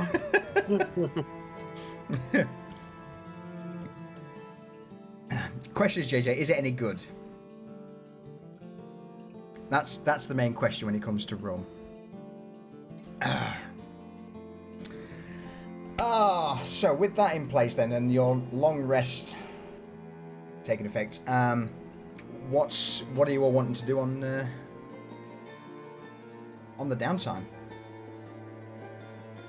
Cypher wants to go get himself some leather made, so he'll want to take Reza with him, probably. That And probably, he'll probably take Desmond with him as well, because he wants to show Desmond all of Market Row, because he hasn't met everybody in Market Row yet, right? Well, in that case, just bear in mind you've also got to basically go through Market Row to get to the society. So yeah, do you basically want to make it a full outing? Yeah, because I need to go to the society at some point over the 3 days, so I might as well do it when they go. Yeah, and I need to. So is this downtime not us going to the society? Are we going after Yes, that? you'll be going Yeah. during this downtime. Okay. I'm focused on going to the society. Yeah. Okay. So, in that case, then, after the meeting concluded, you all went around your various business, sorting whatever little miscellaneous tasks that you're interested in, and eventually retired for the evening. We'll pick it up the next morning, bright and early, with Cypher and Vanya in the central chamber of the Baron's Folly, along with Desmond having dragged him out, ready for them to depart to the society for their morning lessons. Vanya is gonna pipe up. All right. Did you get everybody have their breakfast? Lunch packed. I had a Are we- crunchy rat's head. It was okay. For breakfast? Yeah, it was boiled. Francis What is there. Yeah, we're not making a minute. Only a few rats left. In fact, there's been quite a few rats actually, so I thought I'd make a bit of stew or boil them up. I Yeah, am Vanya. a little concerned that I'm starting to understand you, Francis. Did you just say that we're running out of meat, we have a lot of rats, and that you've made rat stew? Yeah, that's what I said. Yeah, that's it, man. That's exactly what I said. She's gonna look at Desmond and Cypher and is like smiling. She's like, I understand him. What? Could you not understand him already? I thought it was very No. plain what he was saying. Oh, yeah, I'm confused. What's going on? You guys could understand him? Yeah. Oh, yes. Hmm. All right, you want I got the rat right here if you want one. No, thank you. I've got some bread in my pocket. And then another. Can I have another loaf for my other pocket for my friend Thomas? Yeah, I mean, I've got some new breads that I've been trying. I've been grinding down and those little rat bones, and I've made good flour, so yeah, you can take some of this and see if it's any good. Yeah, I'll turns take around. that too. Turns around and takes two rather large, incredibly white-looking loaves in hand and hands them over towards you. Yeah. She puts it in her pocket. Well, she sniffs it before she puts it in her pocket. Just can't be choosers. Literally. Not here, Desmond. So always ask before you eat something. What is in it? So yeah, you're basically handed these two loaves of bread made from the ground bone flour of, rats. Francis just offers a single nod in response.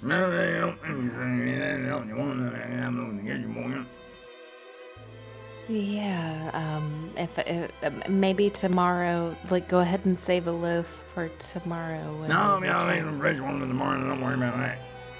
Oh. Okay, well, this is all that I need for now. I have. Yeah. Alright, see you all later. Bye, Francis. Francis just raises a hand and heads back into the kitchen. Vanya's gonna turn to Desmond and Cypher. We didn't need a lot of rats where I'm from, so I'm kind of getting used to all of it. You tried spiders? No. Would you like to? I am kind of getting used to like everything rat right now. Maybe give me a few months. I might try a spider. Okay, well, the crunchy and the tickle your mouth with the feet. Wait, you're eating them alive? What would be the point in eating them dead? So that they don't move? It's half the fun, though. Garrett, Reza, would you two also be down at this point, or making your way down to head to the society? I feel like we would have established that we would meet them there when the lessons are over, maybe. Maybe Smart. Garrett, what do you think? I think that's a jolly good idea. Yeah. Okay.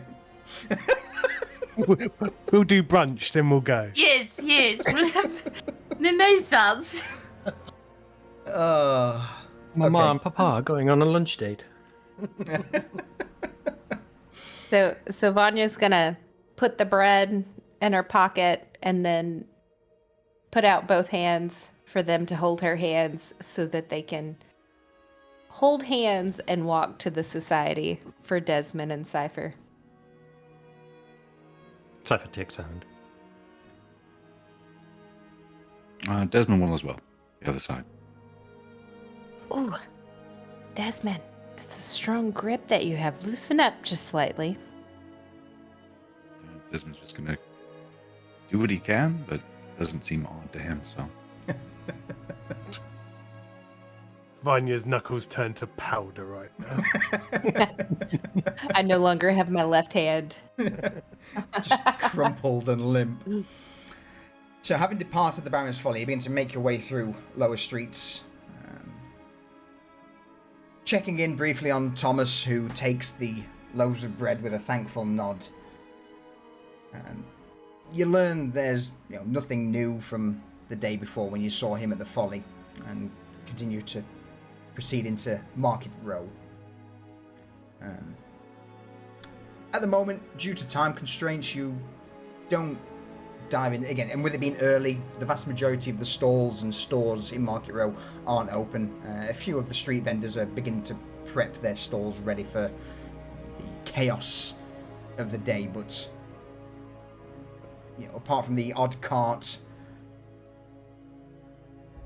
it's relatively quiet. Unusually quiet. And we'd notice this, right? Yes, you take this trip pretty much daily. The lack of footfall in Market Row is certainly unusual. Cypher's fucking survival instinct immediately kicks in, and he drags them into an alleyway where it's dark. But Cypher, what are you doing? We're gonna be late. No, we'll go the long way around. I don't like it. What do you not like? It's not normal. Look, and he just points out into the main alleyway. Still quiet. Desmond, do you feel weird? no, but if Cypher doesn't like to go this way, let's just go a different route. Okay, Cypher, lead the way. So, how I envision it is Cypher's got my right hand, leading the way while I'm in the middle, kind of being dragged with Desmond like right behind me, and he's like going really fast. Yeah, pretty much. Cypher be like in a hurry to get away. They're going out of the streets, away from this oddness. As you begin to make your way through the alleys, eventually you, again, it takes you an extra 10-15 minutes, but there is a point where you have to cross one of the main roads to get over to the other side of the street, closer to the wall of the Commons District where the society is. That's, you know, one of the main trade routes. And as you're coming up to the end of the alley onto this main stretch, there is... Roll me a perception check, everyone. Perception. Yes. So obviously, again, the main stretch of street that you see as you're coming down this alley appears to be very, very empty. know if staying home was a good idea or a bad idea. There's nothing I can do about it now, so I I'm know. lean back in my chair and watch.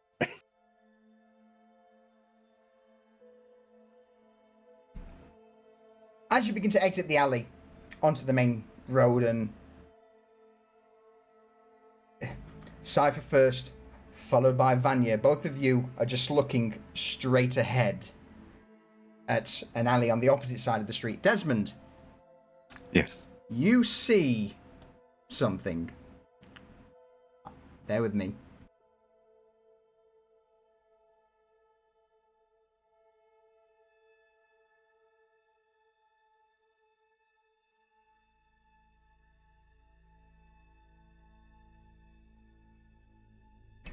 So again, with Cypher and Vanya's eyes focused directly ahead as they try and cross this now empty street.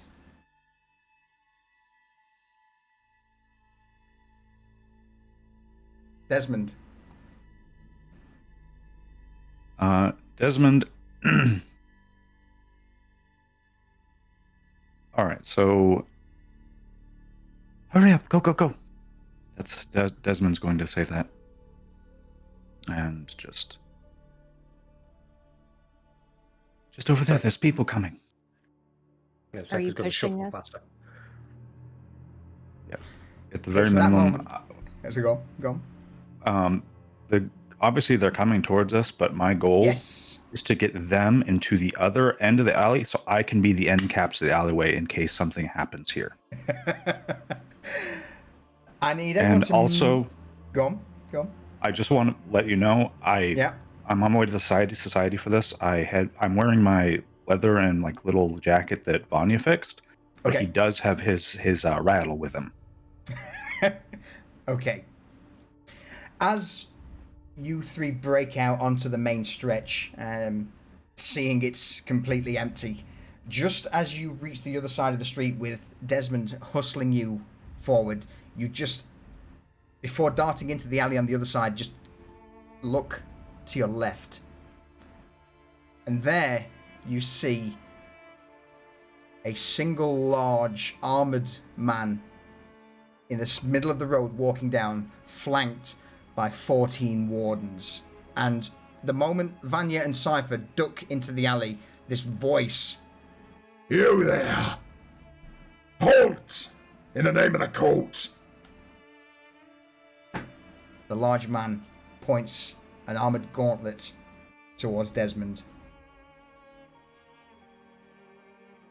All right, Desmond is going to just, obviously he's been spotted, doesn't want to get chased. He's going to release his grip on Vanya's hand and just stop right there at the edge of the street. And Come look here, around, boy!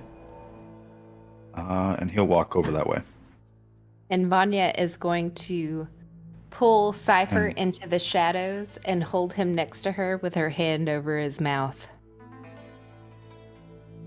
Yeah, so he'll approach, but he's going to stay a little bit of a distance away, just because there's a bunch of armored guys, so I don't think it's... Mhm. As you begin to walk closer, Desmond, you see the 14 wardens, all there in this heavy plate mail armor. None of them seem to draw their weapon. The vast majority, seeing the small child approach, just rest their hand on the hilt. The occasional scoff, an amused sigh escapes the helmeted guardians. As you approach this large man in the middle, he's easily 7 feet tall and almost as wide, head to toe clad in bolted steel armor. A large mace hangs from his side, and again, as you can see, completely shaven, bald. His eyes seem to glow a slight reddish hue, like that of burning coals, and as you approach, he looks down, folds his arms. Most of the cattle have fled, and yet here you are, little boy. Yes, hello, sir.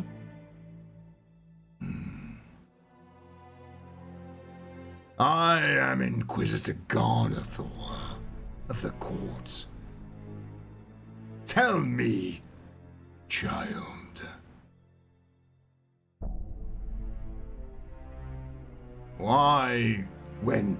And he turns around as he's talking and motions to an empty street. Why are you out here running round like a little ant when we are here? Pray, did you not know that those from the court are looking and on the prowl? No, sir. I had no idea.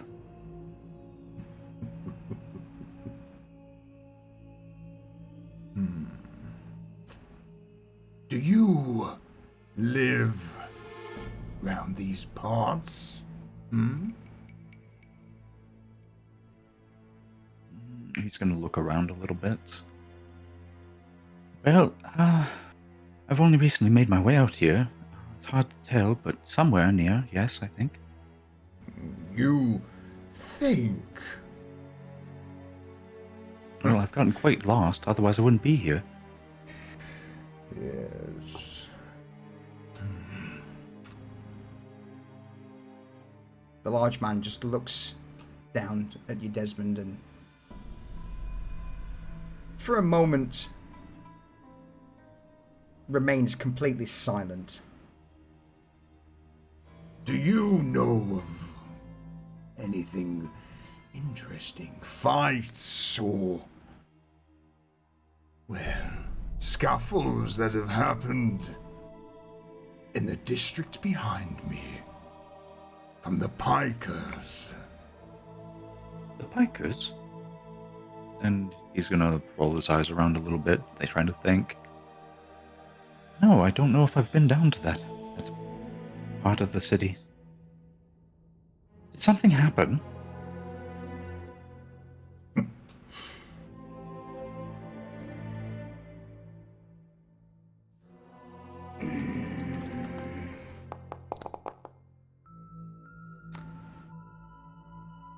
For a brief moment, the burning coal-like eyes of the Inquisitor flare, and I need you to make me a wisdom saving throw. Oh, that's bad.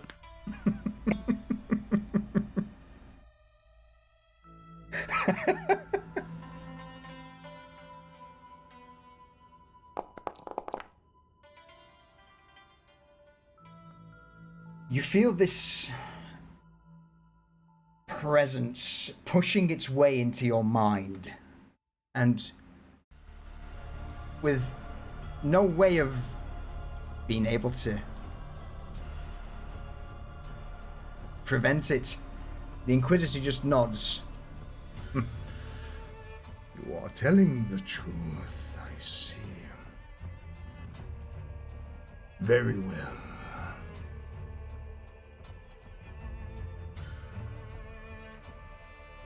Begone, child, and consider this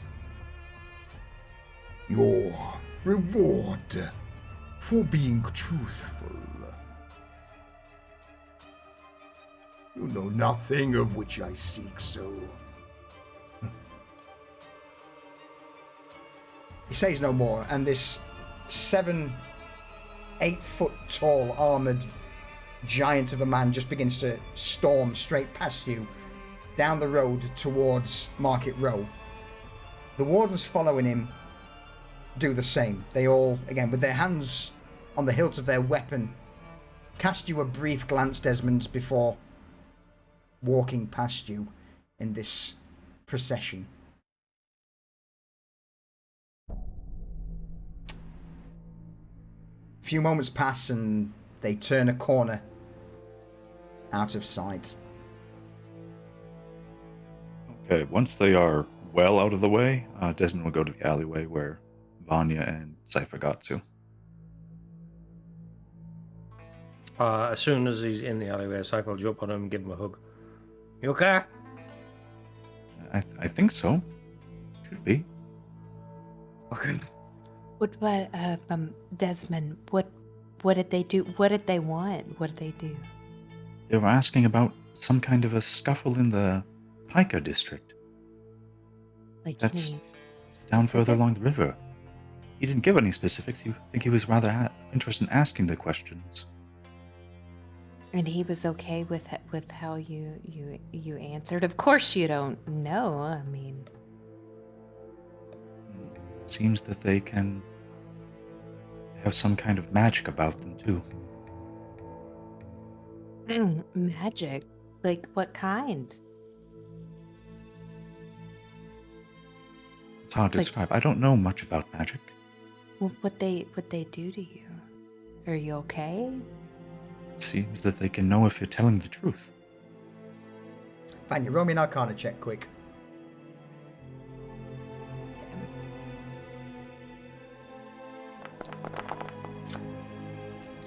I'm not going to give it you, but you can probably guess through your own volition. Well, there's all kinds of things, that I learned when I was in school. It's like either they can detect your thoughts or, I've done some things that weren't quite accepted, like a truth thing. But did you feel at any point that you had to tell the truth? No. Oh, they're probably inside your head. Well, at any rate, it's probably best for us to get off the street. And they're heading... I think they're actually heading towards the Folly. Oh, Because they're heading towards... Because we're heading north Correct. into the marketplace. They're heading south into the market road. They would be going towards where the Folly is. Cypher, do you feel like we should alert somebody, or should we just continue? Did Reza and Garrett say that they were going to meet us at the society? That was my belief. As So- long as they're meeting us, right? Yeah, Go yeah. ahead. The meeting is after lessons are bit over. I think that they'd be able to... I don't think that they would know anything about what the man was talking about. What? Garrett's smart. He'll figure something out. And if they don't run into them, we'll just tell them when we see them. We don't Okay. want to get caught moving about again by those guys, right? No, we definitely. I don't even know what they're talking about. So she puts her hands out again so that they can hold her hands, and then they head that way. Yeah, so you're carrying on to the society, yeah? Yeah. All right, not a problem. So, as you begin to make your way through the alleys, eventually appearing at the large door to the society, the slight detour probably added an extra 20-25 minutes to the journey since, again, the alleys are very twisty and turny. Nothing is in a straight line. There's a multitude of dead ends, and it just takes you a little longer to navigate, but eventually you arrive at the reinforced door with a subtle knock. What's it gone? I was gonna ask, whenever we discovered that for my telepathic link, would it have been within range? Or were we too far out? How far is telepathic link? Let me look real quick.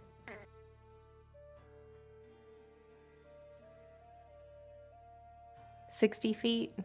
You would have been in range for telepathic link. Will you let me with go Desmond. back? No, no takes you backs, no retroactive. You didn't do it. But I meant like within range for Garrett and Reza. Oh hell no. Oh, no. Oh, okay. No. No, you would have been able to. Desmond, yes, but Garrett and Reza, no. They're. In fact, you know what?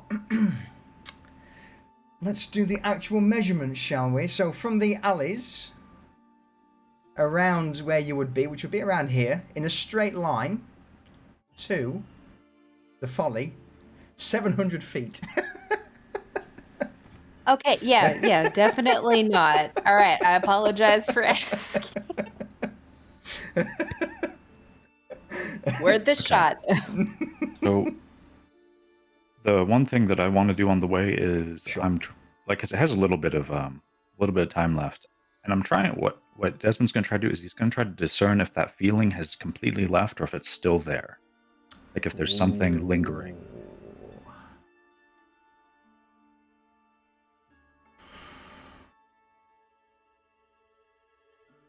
Roll me an Arcana check.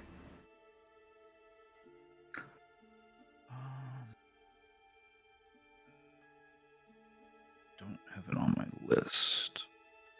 Oh, there it is. You got it? 13. It takes a while,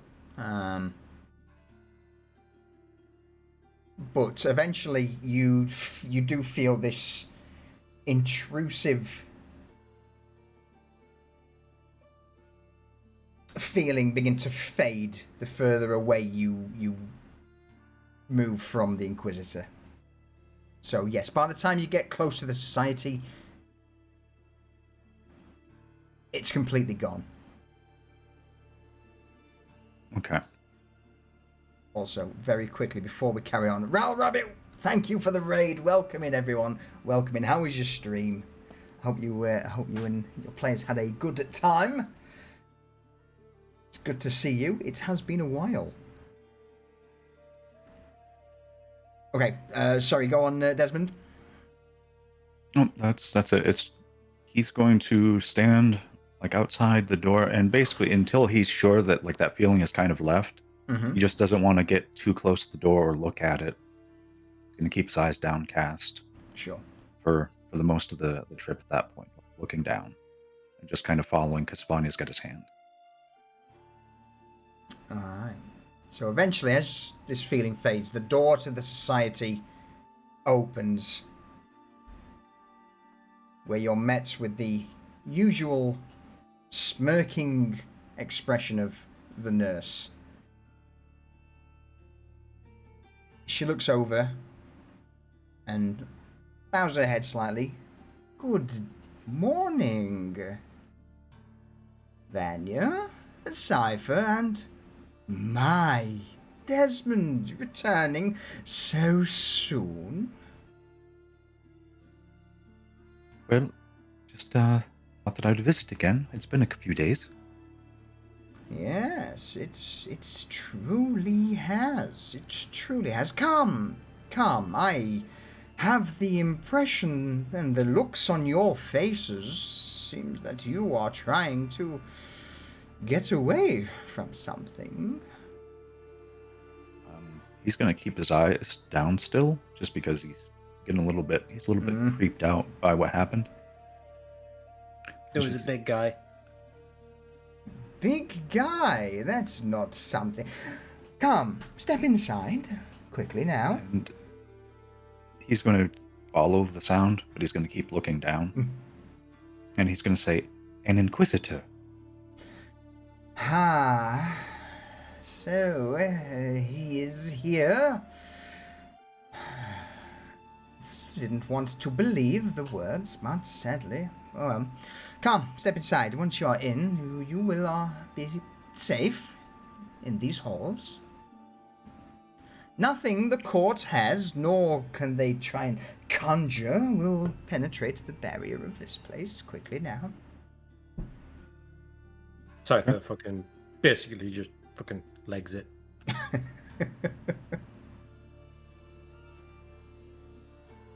Vanya? I'm Desmond? assuming you kind of rip from her hand. Yeah. Okay. She's oh. Yeah, Desmond's following after. All right. You two have a good day. I'll see you when your sessions are done. And then she looks at the nurse. Yes. They're my pride and joy. I'm so glad that you have taken Desmond under your wing. Granted, I am concerned for... Never mind. Come. It has been a week. There are things that we need to discuss, and things... I'm sure you're eager to learn. Yes? Yes. I've really been thinking about it, like on our next phase of things that... The hag puts a finger to Vanya's lips. Not here. No, you're right. This is the perfect moment. This is the one. I can't wait to get in here. Thank you. Come. And with that, the door to the society closes. The multitude of magical locks begin to click in place. And the nurse, with her hands in the sleeves of her robe, begins to walk down towards the central chamber. By this point, I would imagine Desmond and Cypher have already, made it into the main chamber. That's probably Cypher, first, yeah. Cypher will go straight to the coroner's. Yeah, he'll not pass go. Do not collect 200. He'll go straight to the coroner's fucking lab. Yeah.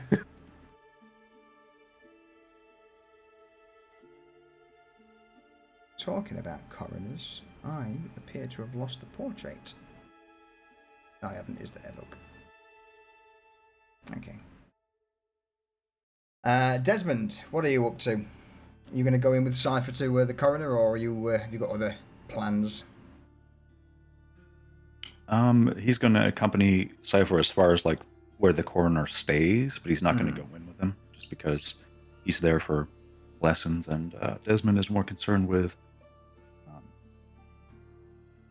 He's trying to remember if that's where the quiet one parts were dropped off. The vast majority of you would certainly remember the vast majority of the coroner's reagents and preserved items are in the coroner's chamber, typically on a large shelving unit on the right-hand side of his main room. There's an assortment of vials, jars, pouches that contain everything from ground pixie dust to various eyes and other odds and ends of creatures that have been kept for studies and his various spells and incantations. Well, Desmond will go into the room with Cypher then, just basically treading after him. As you both step into the coroner's chamber, you see from the... in fact, since we're missing jump at the minute...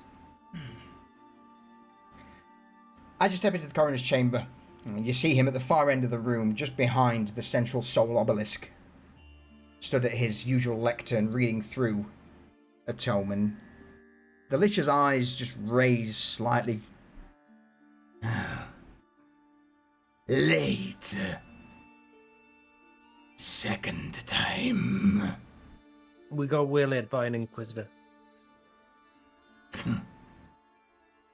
Well,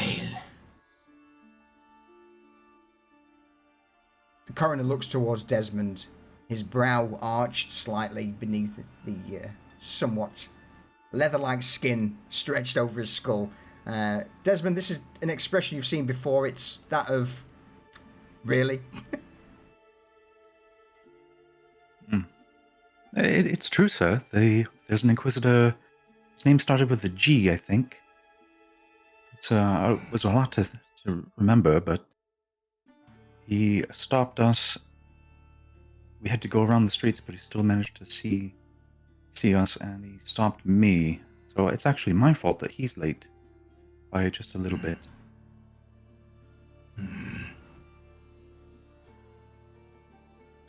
Odd Inquisitor in lower streets.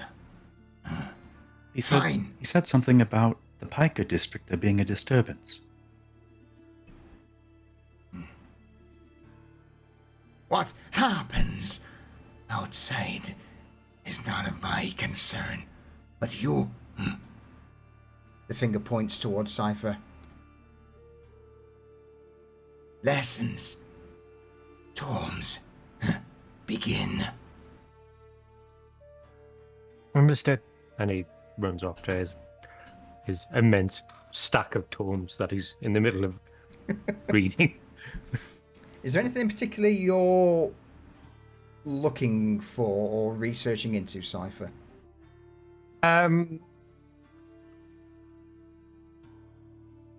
So he's doing what he's been told, which is basically the manipulation of soul power at the moment, how to collect it and stuff like that, just the basics. But on the side, he's also looking at that spell that he saw, and he's just, when he's making sure the coroner's not looking, he has it open on the side, and he'll look through and scroll through, see if there's anything that could help him, or All right. Desmond, what are you up to? What are you wanting to do? He's not going to touch anything, but he's looking around through all the jars and vials and things like that. Just basically searching for things that are interesting to him. And in particular, things that are like small or like anything that is apparently magic in nature. Just, so he's just for browsing. Try not to cause a fuss while Cypher's studying, because that doesn't help anyone. Roll me an investigation check, quickly.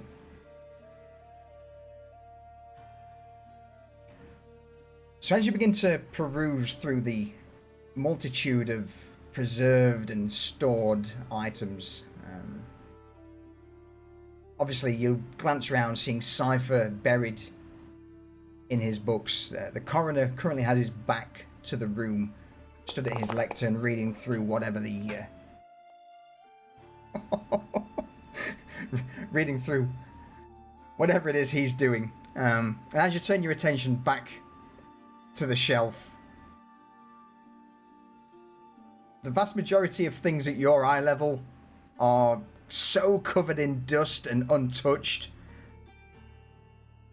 you're not entirely certain what's in there. A few of the glass vials you take or attempt to dust off, and even then the glass beneath is that of an ancient browned glass, so you can't see the contents, and the labels themselves have deteriorated so much.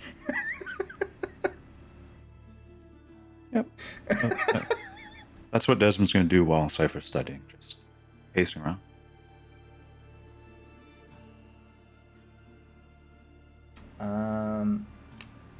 I think we're going to have to wait for Vanya for a moment, so if you two... Actually, is there anything you two wish to do while we wait for Vanya? Or are you good? I mean, if we need to kill some time. Cypher, like, while Desmond's looking around, he's going to look at him, at Desmond, and go, Desmond, Yes. why were you here? You mean now? No, why were you here? Not why are you here? Well, this is just where I came after everything else happened. It's been quite a while. I do come in and go, come and go, but...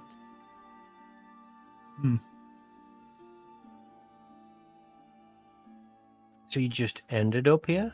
How?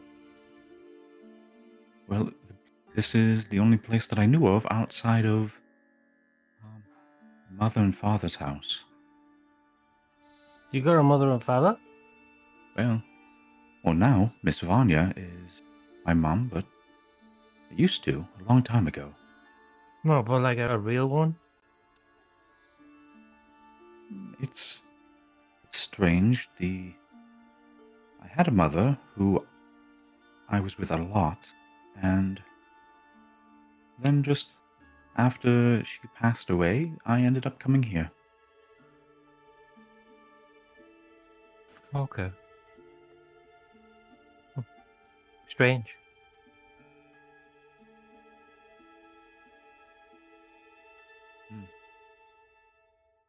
Well, Shh! I can hear you. More searching answers. You, Finger points towards Desmond. if you are here just to interfere with his learning, make yourself useful. what do you need? Third shelf, right side. Desmond will scurry over and try to find what he's looking for. As this is going on,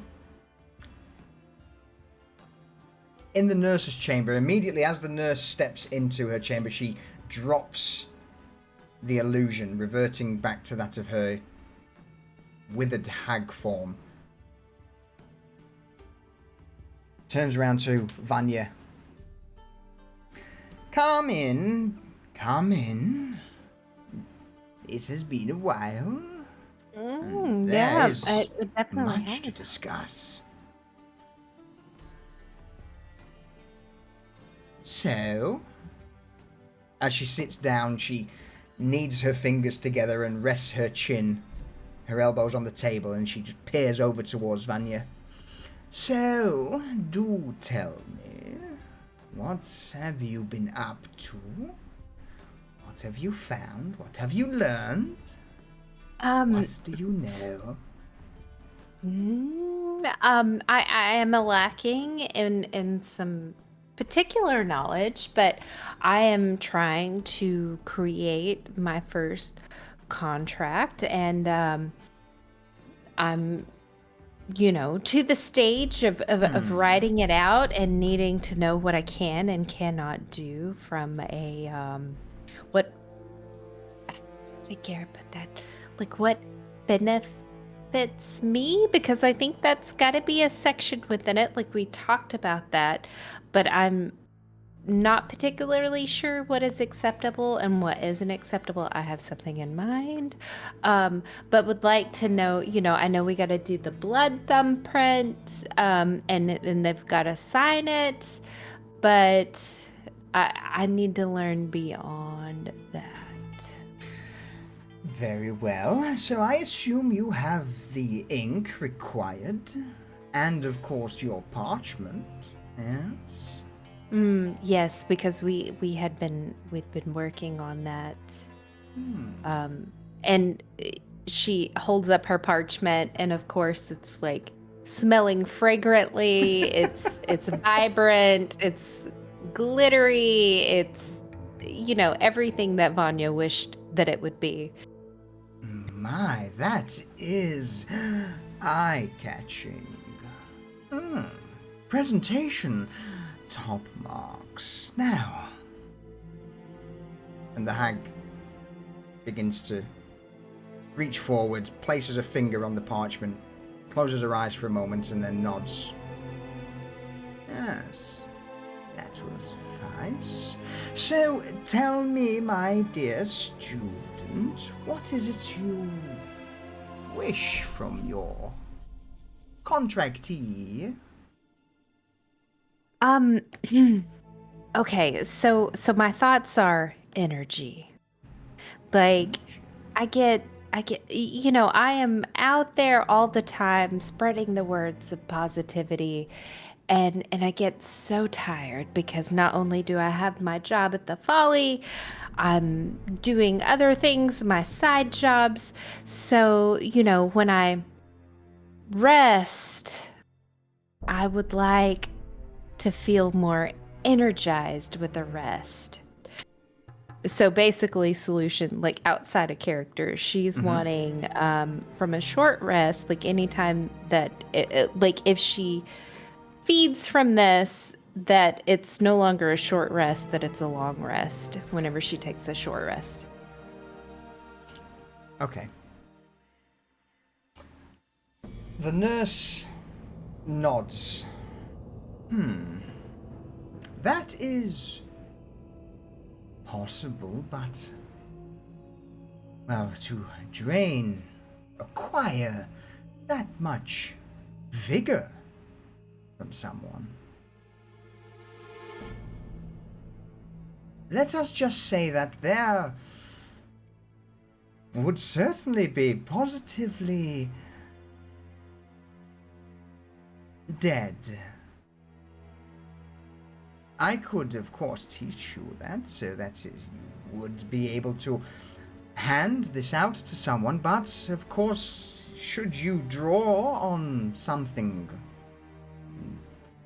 call upon the powers of this contract, then whoever signed it, well, they would not live. You would draw out all essence of life from their being.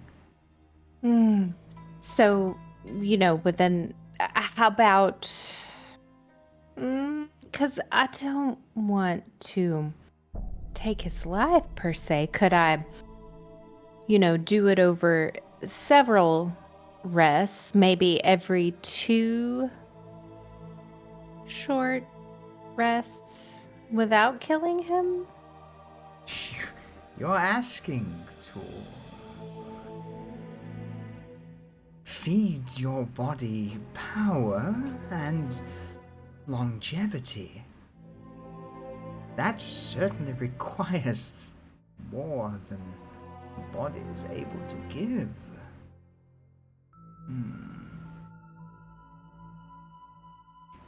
Is this person you're wishing to contract with important to you?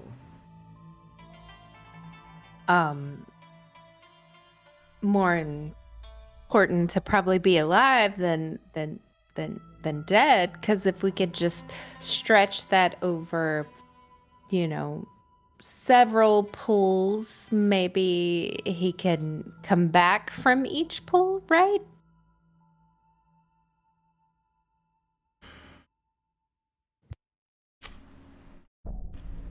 This is gonna fuck the... Alright, you know what? Roll me a persuasion check. Okay.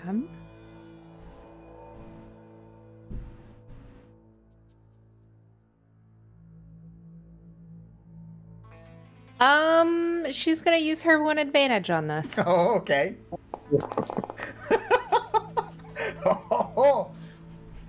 The nurse nods in response.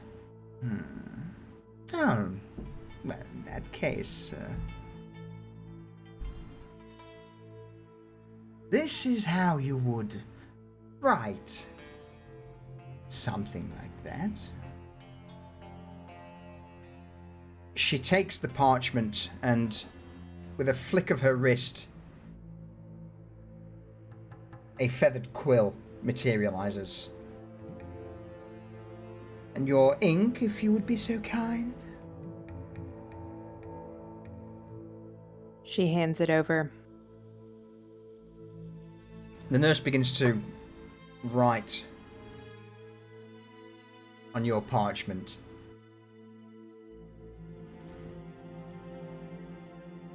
Go on. Does it matter that I'm not writing this? Don't worry about the small details. All you need to do is sign it to say that it is yours. I will leave that part free for you to do. But, of course, there is a slight issue in that. Come. And the nurse pats the chair next to her.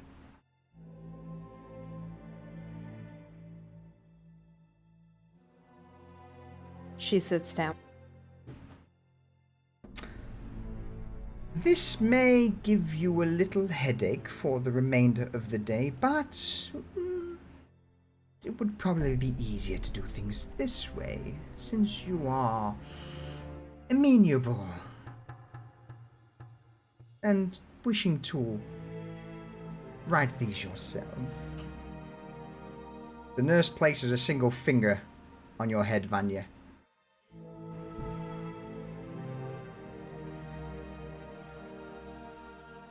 Is it like between her eyes? Between your, yeah, pretty much directly between your eyes. She's gonna go cross-eyed, like looking at the finger. I need you to roll me an intelligence saving throw, please. Oh no.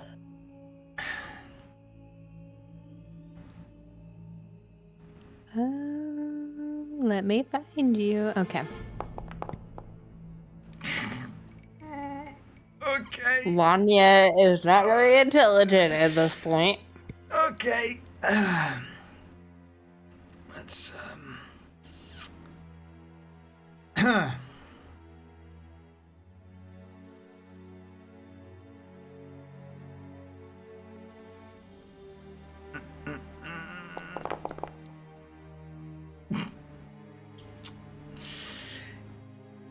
Yeah, you take 22 points of psychic damage as the nurse's finger immediately begins to crackle. A blinding purplish glow just ripples through the chamber. You feel your brain almost rattle inside your head as new information just seems to be force-fed directly into you. And the language that you have been given is that of Infernal. With your brain still reeling from the sheer shock and pain of having an entire language forced in, you blearily turn to the contract that's been written out, and through a blurred vision, you understand the words that the nurse has written perfectly to the letter.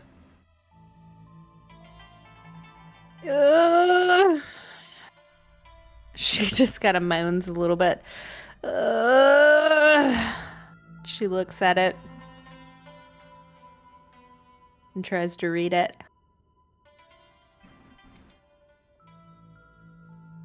I'm not gonna talk it out. We'll have a chat about that later.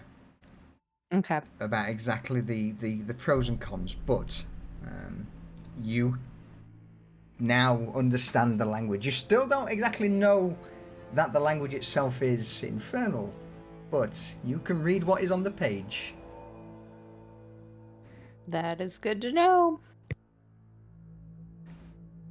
The nurse turns to you and with this horrific half smirk, half grin. There, that's not too bad now, is it? I honestly thought, well, you wouldn't survive that, but you do continue to surprise me, my dear. Yeah, my head, it hurts just a smidge. Of course. of course. The hag's hand just rests on your head, Vanya, and begins to stroke your hair. Come, how about for the rest of the day, or until you awaken? Rest. Rest, my child. Does the maybe the herbalist could give me some kind of tea or something that may help? Oh, my I head is pounding. Don't think anything the botanist has will help with this. I'm sorry. Come. And she guides you, Vanya, to a simple bed just off in the side to rest. Okay, well, let Cypher and Desmond know, when they're ready to go to just to wake me, because I have to walk them back safely. Okay. Of course, of course. No. Actually, just are they within 60 feet of her? No.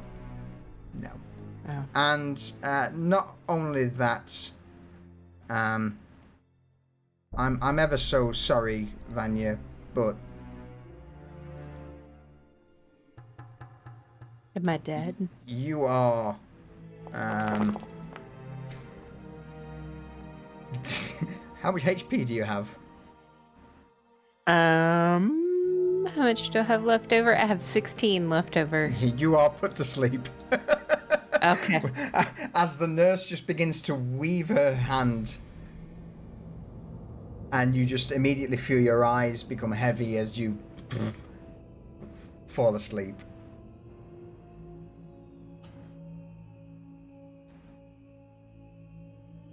All right. Well, she's just I'm going to sleep. No, ma'am.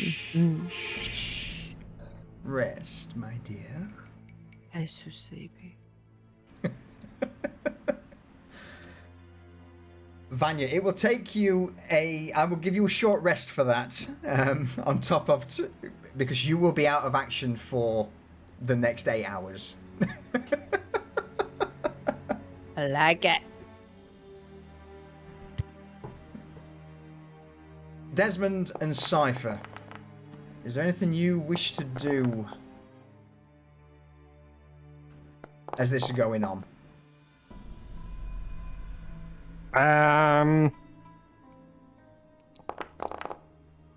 So I'll probably finish my lessons way before she wakes up, right? Absolutely. Absolutely. Okay.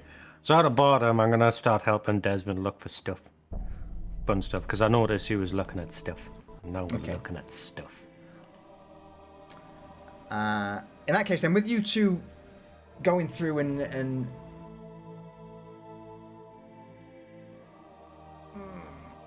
yeah, looking at stuff. That's Desmond. Is there anything whatever in he was- particular? Yeah, let's go to Desmond. What are you doing, Desmond? Okay, so Desmond has heard stories and seen things, so he's looking for what he would call thunderstones, which would be like small objects that create like an impact when they hit, like things that are reusable. Because his mind's going to that. He's starting to think of ways to make better things, and it's something that's in his mind, and he doesn't quite know why. And the other thing, in the coroner's chambers, what he's looking for is monster pieces, like things like things from aberrant creatures, things that shouldn't be, that somehow are able to do things that are like, because he's starting to like kind of get the idea of like that's that's going to go down the route for him. So that's why he was doing that. But when Cypher's looking to help, he's gonna be looking for small objects that retain magic that could, say, be put into another object, like the one he carries to hit people with. And so he's looking at maybe getting another little bit more punch and things with that. In that case, I'm going to basically allow you and Cypher. In fact, I'm going to call a very quick refill o'clock and toilet break, and then when we get back, I'm going to let you two have free reign on this, on the coroner's collection. So while we're having a very quick break, Cypher and Desmond, have a think on what sort of things you think you may find there, and how you want to use it. And Will do. Yeah, we'll see. We'll see. All right, we'll be right back. Okay.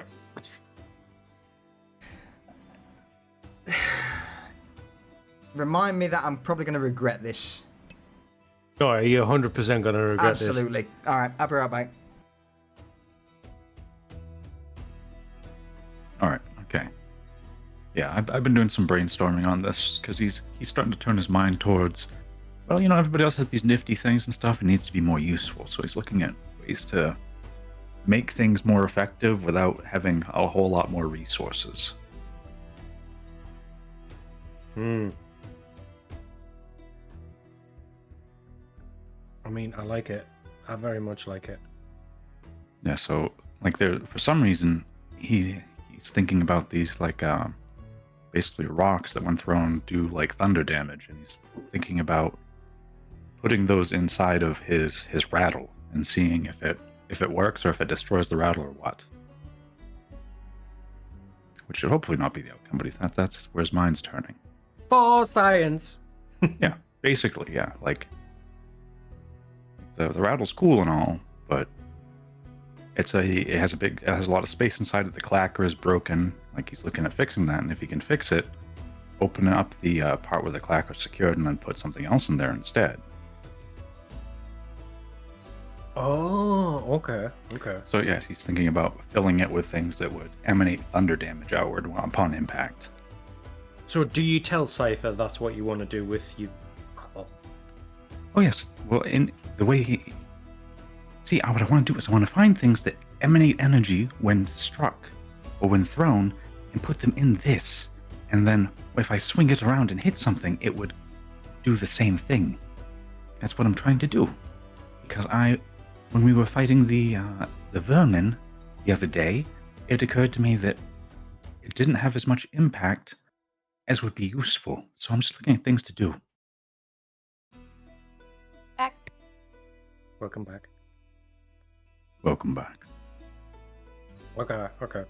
So Thank you. Cypher's gonna hit the shelves. And the thing is, if we don't find it here, the only other place I can think of would be the botanist's room.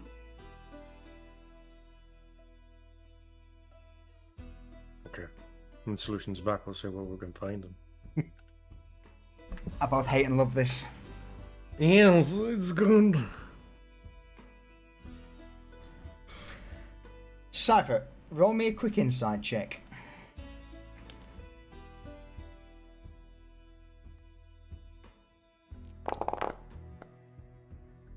Thirteen. So I'm going to just DM you one thing that, if nothing else is found, could be an alternative. Okay.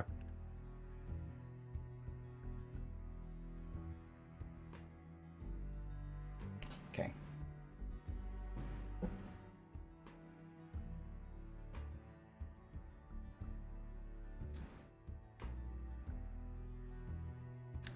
Do you get what I'm trying to... Do you get what I'm putting down? No, yeah. Are you suggesting what I think you're suggesting? I don't know. Hold Crack on. on. See, the problem is I don't know much about magic and what can and can't be done with it. But I am pretty good at hitting things, so if I can get something with magic to hit something with, I think it would work. Lucius is typing, hold.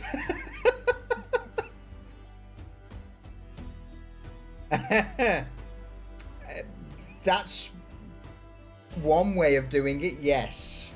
Potentially. Or the other way, and we put souls in it so you get a big. Uh-huh. Okay.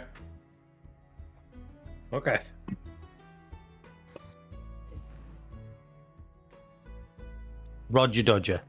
I've got you. So we're gonna start looking through the shelves to see if we can find anything that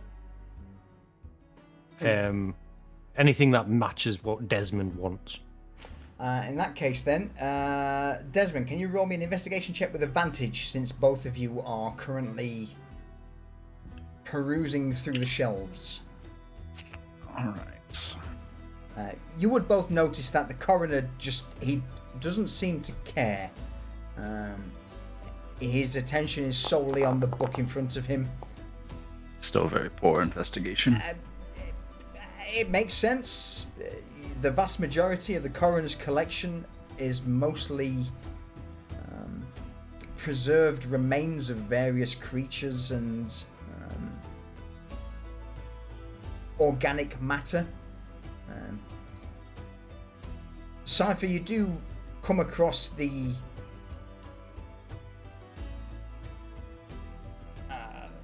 vial or the glass jar that contains the last remnants of the Quiet One's heart you brought to him.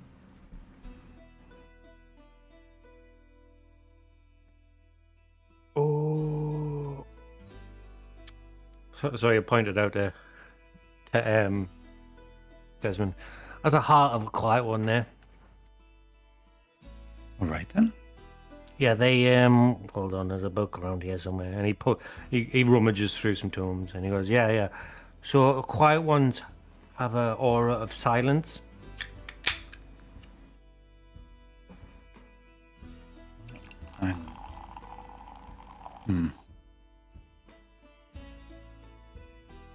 Well, that explains why they're called quiet ones then. Yeah, like literally you can't hear anything. It's weird. All right. Well, that might be less useful than I was hoping. But thank you for showing me. Yeah. I mean, if you're doing like that, he points at the obelisk. We could always put a soul inside. But there's nothing to put it inside except for the head itself. No. You're thinking too literally. Like, imbue it with a soul. Desmond's eyes are kind of like staring in one spot, trying to wrap his head around it because he has no idea about how magic works. It's like, Okay. you mean like how they are in the stone, almost? Yeah, sort of. Although they're not actually in the zone, they're just kind of around the zone, like, oh, yeah. But like, people have souls in them, like you have a soul in you. And then he looks at his shadow and goes, yeah, you have a soul in you. And, Desmond then quickly just pushes the existential dread of what if he doesn't out of his mind and goes back on task. Moment of panic. Yeah, just like there's like this moment where his eyes start to widen a little bit, and then just like suddenly they just revert back to how they were before. But how would you do it? We give it a shadow. I can use shadows to tether a soul to in theory, an object. I've never done it before, but I've moved a soul to an object that was designed for souls, but I guess the theory is the same for an inanimate object.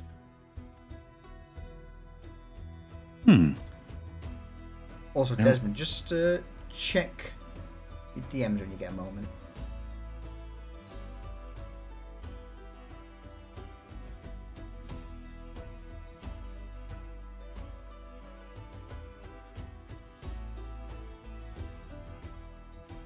Yeah, that's Okay. like that's one of the things that he's a little bit like he doesn't want to tell people Yeah, he's doing. that's fine. No. But that's just to sort of give you an idea on that.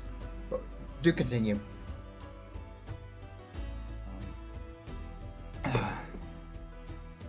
So yeah, we can have one or more. Oh well, I think probably just one to start would be a good idea. But would you have to put a shade in it? Wouldn't that mean you have less or shadows? Or could you use my shadow or what? How would this work? I could steal something else, a shadow. See, this is where I wish I had, a way to get back to where James was. His shadow's probably still good. No. How long you been dead? Less than a day. Well, it might still be good. Mm, But his soul's gone, so He's probably been picked over by the birds too. yeah. Well, when the shadow and the soul are separated, they're kind of useless. for a brief moment, Cypher, you have a memory of the two twins.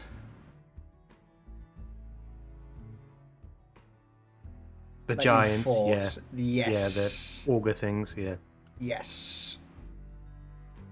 Yeah. When things die, their souls are kind of like they're severed. So it's been no good. But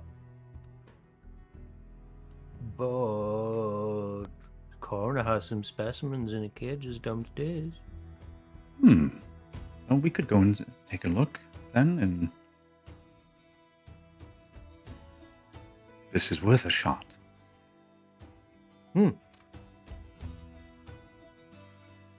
Yeah. If we could, we could kill some stuff and bind them to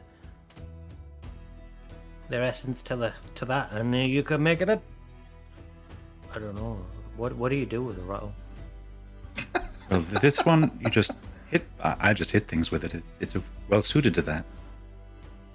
But it doesn't rattle, right? Not presently. Maybe I should fix it first. You should talk to Garrett. He's really cool at stuff like that. I should do that, and then we should come back to this. You come here often, so. All right. And on the side of all this, Desmond's gonna pocket the vial with the remaining slivers of the Quiet One. Roll me a sleight of hand check. Well, like he's the thing is he's not being like super. I'll roll the sleight of hand, but he's not really even trying to hide. He's just gonna like. Oh, okay. Yeah, in that case, then don't bother. He's gonna take it and go to the corner. It's like, are you done with this? Without even turning round, the coroner. Yes. I am busy. Oh well, we'll get out of your. And he was just here to say hair, and he thinks presents.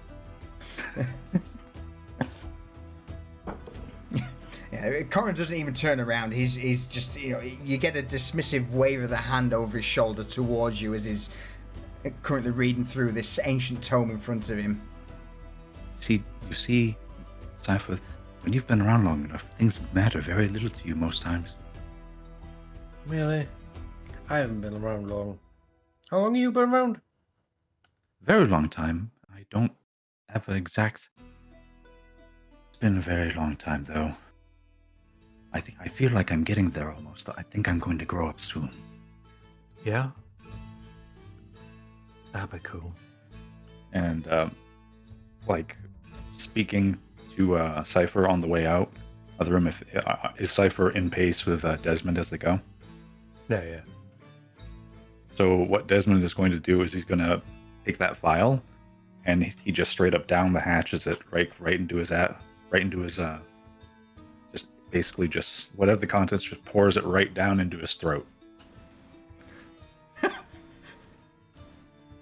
Wow. So let me get this straight. You've just popped open the cork of a Quiet One's heart and downed it. Yes. Okay. What does it taste like? Oh my. Meanwhile, back in Lower Streets, How are we meant to top that? Reza and Garrett.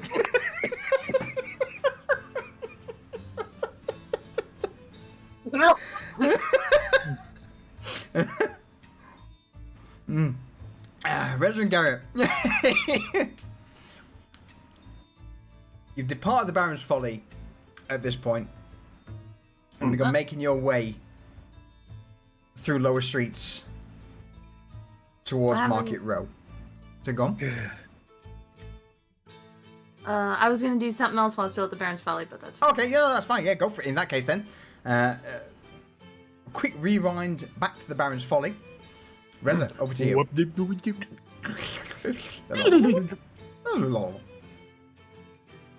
So Reza has been having a quiet morning in her room. Mm-hmm. And she has pulled out from like the very, very bottom of her very small chest of personal belongings Mm-hmm. this old, worn leather-bound journal. And she opens it up and she kind of flips through the pages. And then she pulls out some paper and a pencil that she had gotten from somewhere. Probably stole them from Vanya. Okay. And she starts. If you were to look at the pages, it's sort of like it's like a choppy kind of shorthand. It's actually the shorthand that her father had developed while running his shop to keep track of their books and ledgers, because he hated writing and keeping records. So he taught it to both the kids so they could keep the records for him. And that's what this is written in some places. So she has set about translating that and copying down the notes from those sections that are in shorthand onto paper. So that's what she's working on this morning. Okay. Is this in your room or is this in the folly itself? Sorry. In her room. Okay. In her room.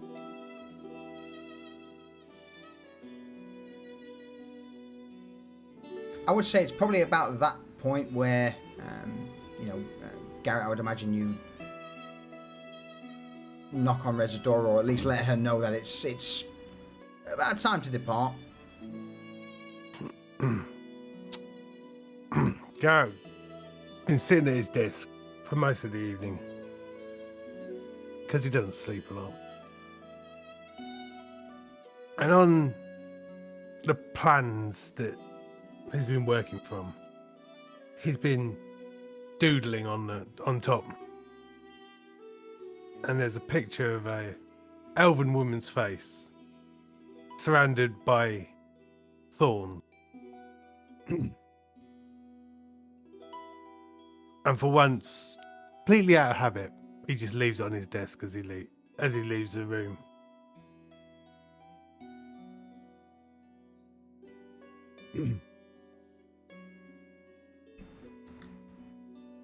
So he locks his door and then knocks on Reza's door. Who is it? There's not many of us left in the folly right now.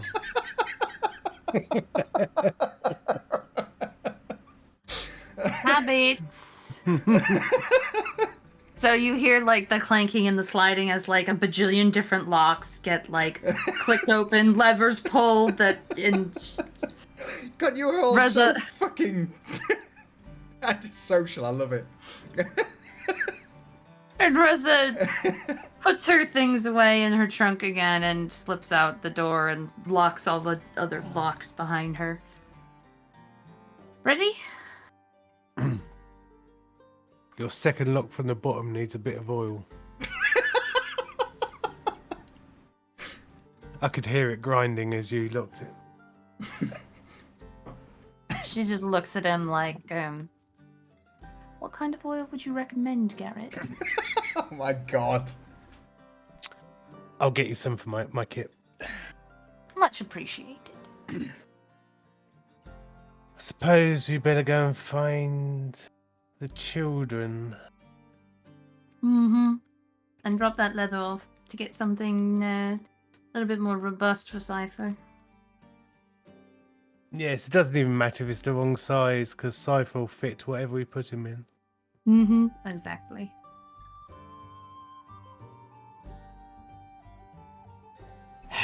Shall we? Now.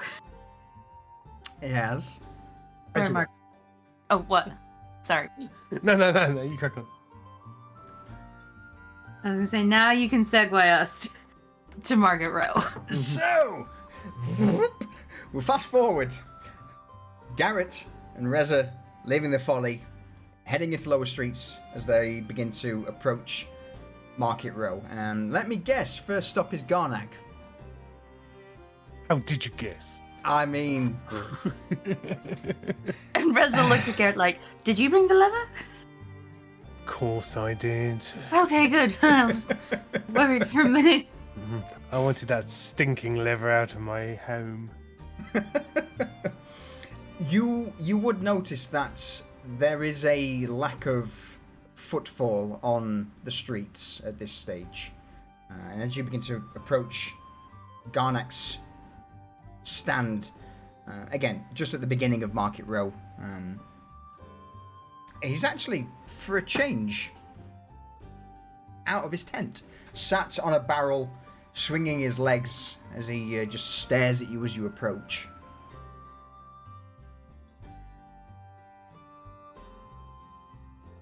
Hello. Morning. Yes, yes. How are we? All good, I hope. Yes, fine. Does the row feel quiet to you this morning? It is in... Well, yes, there is nobody buying, no one selling. I've seen a few carts go up, but...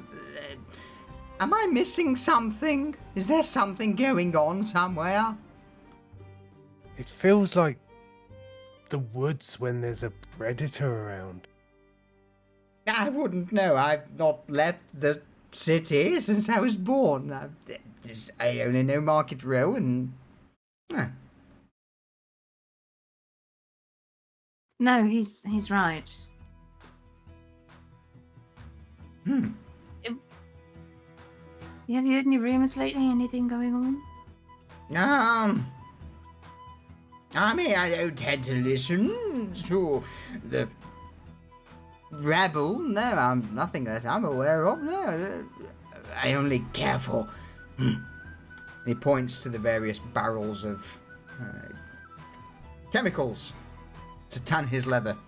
I just make shoes, mostly, for most people, and bunny ears, yes. Occasional piece of armor, but again, there's not been a... What is that? What is that on your shoulder? What have you got there? I can smell it.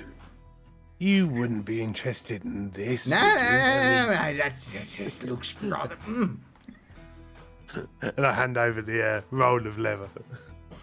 The gnomish leather worker just immediately takes the strip of leather, throws it out like a rug in front of him. Oh! Look at this! Oh!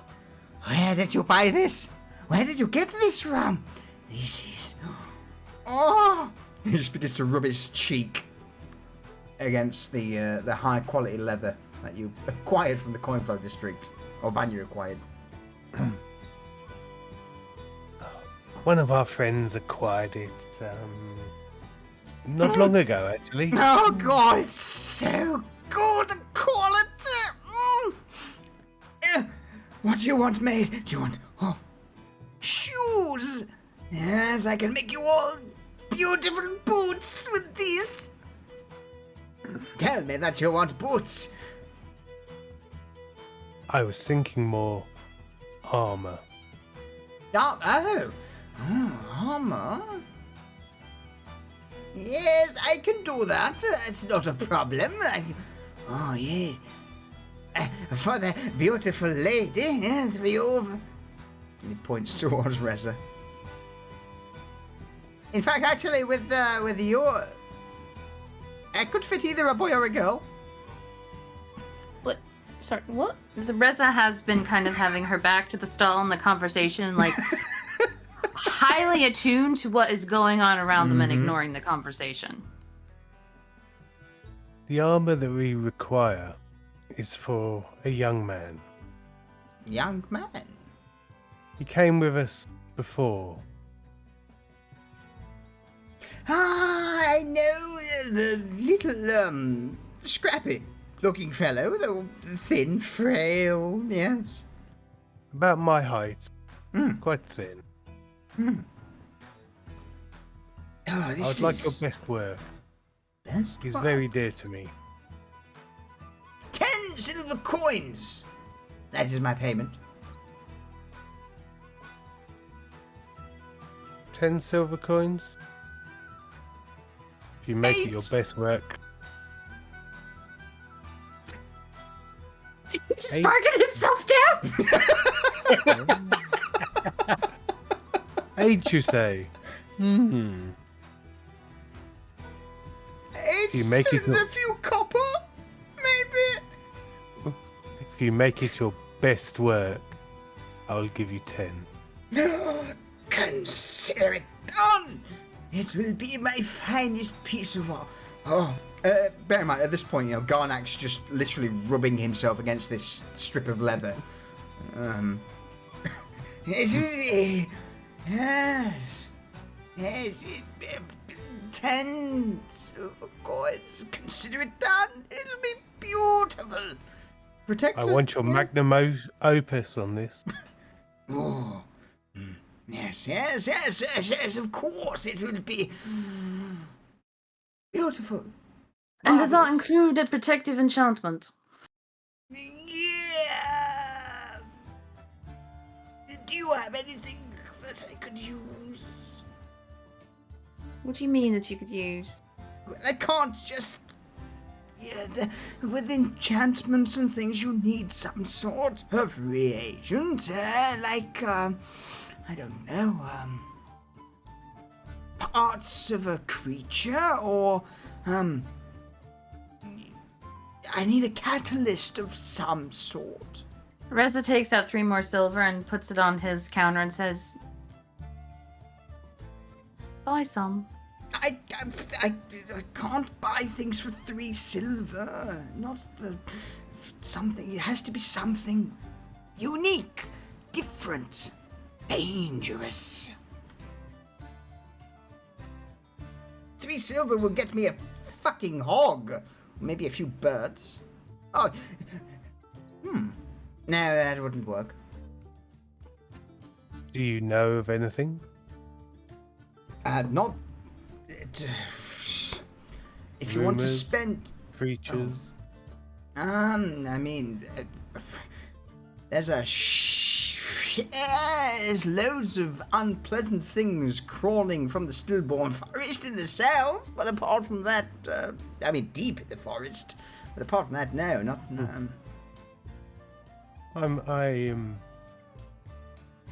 I have some knowledge of the forest. Maybe we can find something to add to it. I mean, unless you know, We might know I a mean- friend. So go on. We might know a friend, Garrett, who has something like that. We'll see. Even if we have to have a day out of the city.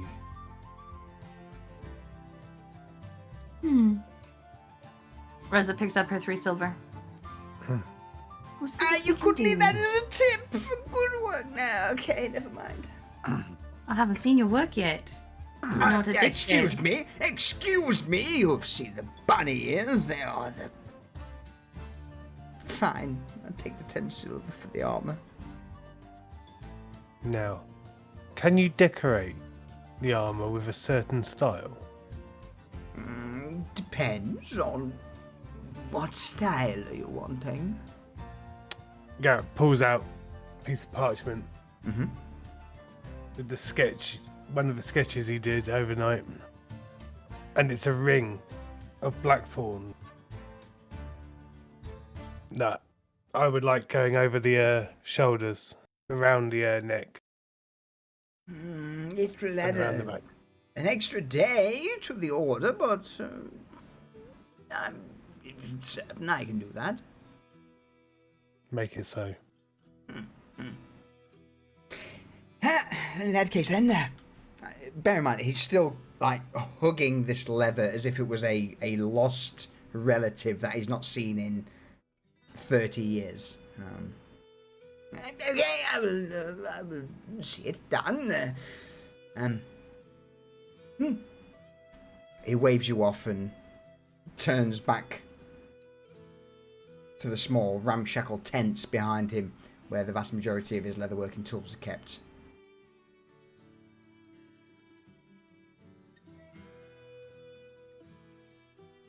Okay. Let's move towards the society, but I think the shadows and the back alleys might be the way. I agree.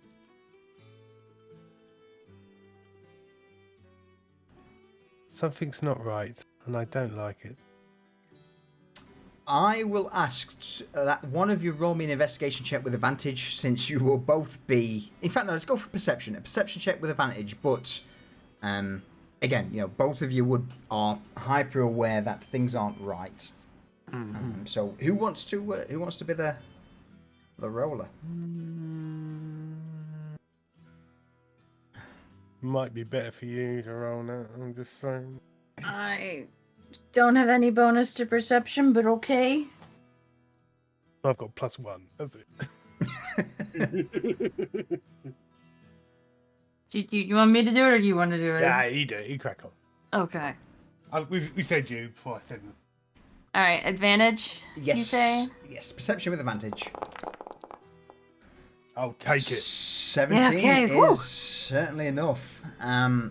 As you begin to meander your way through the back alleys of Market Row, both of you would easily notice at some point a large gathering of warden soldiers, along with a 7 to 8 foot tall behemoth of a man.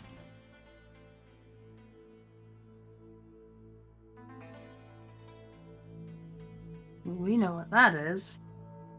Mm-hmm. You can certainly guess. Is there anything in particular you wish to do, having noticed the Inquisitor and his retinue, or do you just want to carry on? Just hold on a second, my headset's dying. Alright, okay. Holding.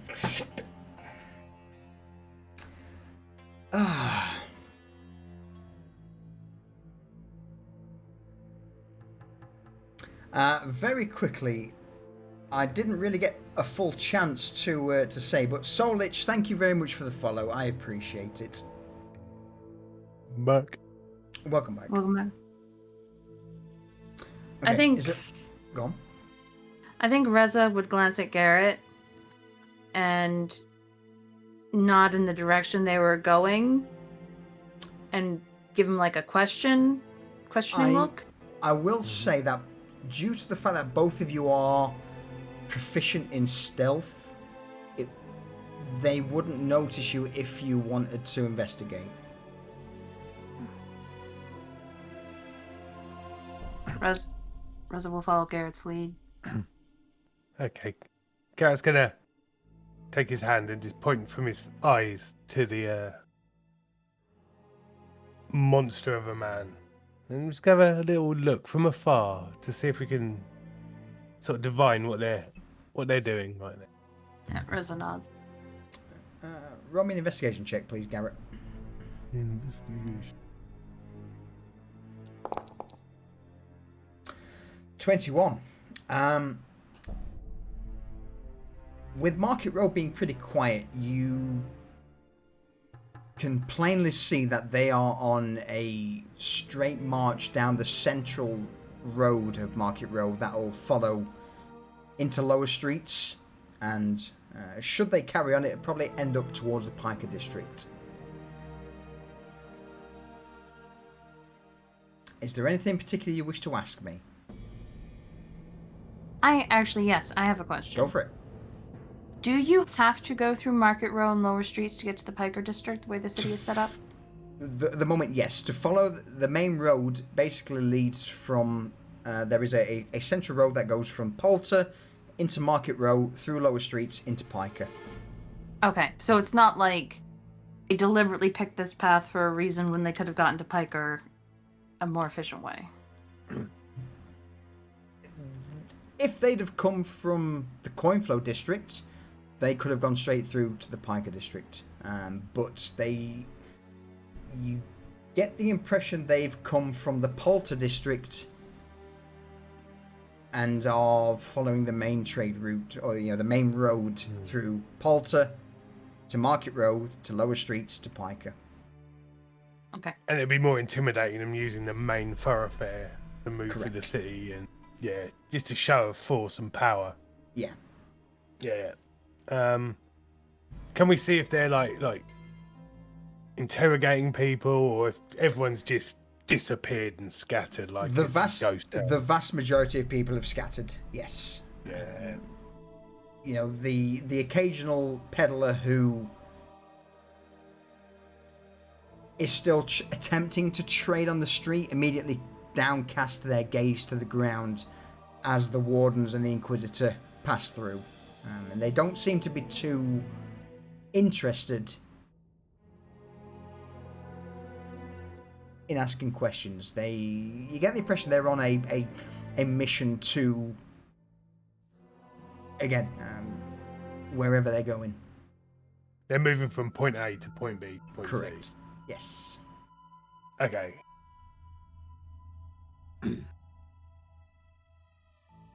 Roll me an inside So, check. Ooh, yeah. Me or... Both of you. Both. Alright. Both of you. I'm going to say 17's good.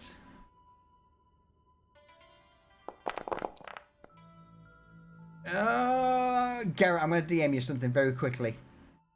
Okay, docs.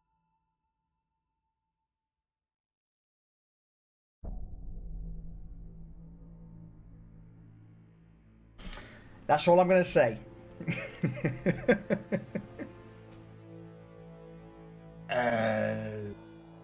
Yeah.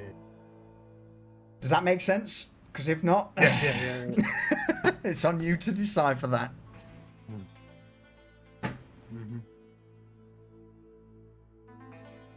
Hang on, let me So- just check something. Okay. So yeah, at this point, as I say, you see this a group of 15 strong armored soldiers just barreling their way through Market Row. Is this going to be a DM, Garrett? No. I just was refreshing my mind on the map. Okay. Fair enough.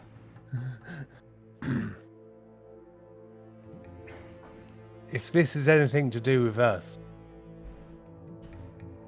I would think the ruins of Max Bar could be their destination. That could be right about that. And if they're heading that way, we should be able to get to the society without being molested by them. Good. Careful on the way home, but at least we know what we're looking for now, and they're bloody hard to miss. And I think that explains the atmosphere this morning.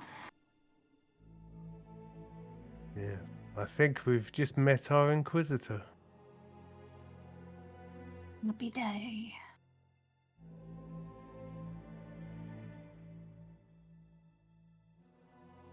Shall we head off to Yeah. and find the children? I hope they haven't bumped into this lot. I was thinking the exact same thing.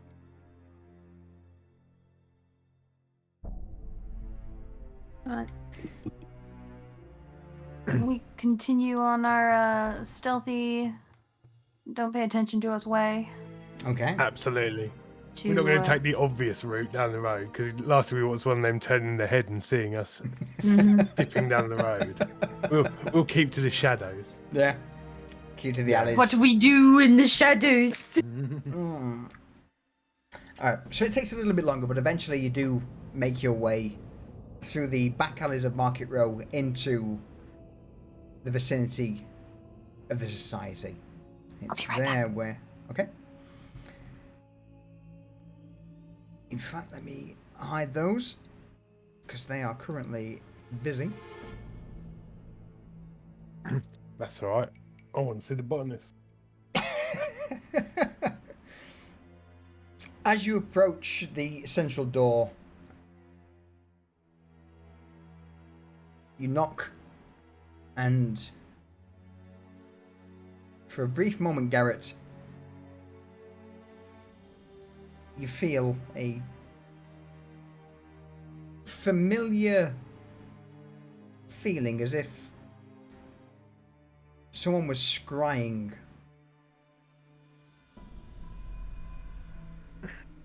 on you. Without looking up, I'm just going to say, yes, it's me. Let me in. The various locks of the society open, and the door opens. I step aside, let Reza in first, and then I follow and close the door behind. And as soon as the door shuts, the various magical locks begin to click into place. Cypher, Desmond, what do they find upon entering the main chamber? I don't know what's happened to Desmond since he ate the fucking remains of the Silent One's heart. At the moment, nothing. Okay, so he's alright. It's going to need a whole lot of Novostoya Pepto-Bismol. That's what it's going to need. What I'm going to say is, Desmond, Cypher, as Desmond downed the contents of the Quiet One's heart from this vial, is there any interaction between you two? Yeah, I go, how does it taste?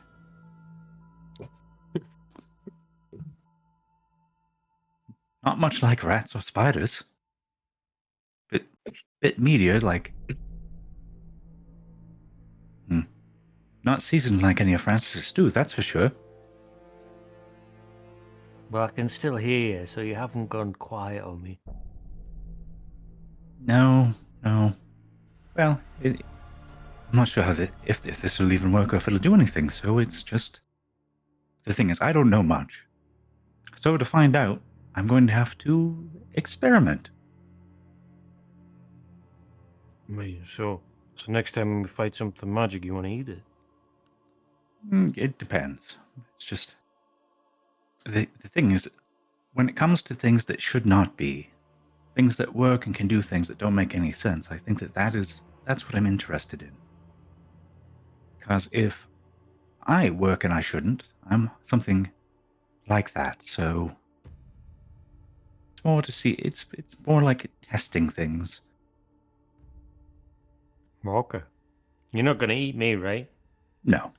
Okay.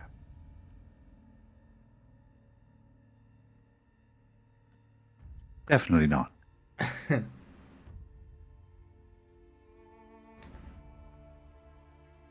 As roughly an hour passes, you would notice that Vanya's not made an appearance yet, in spite of her lessons coming to an end.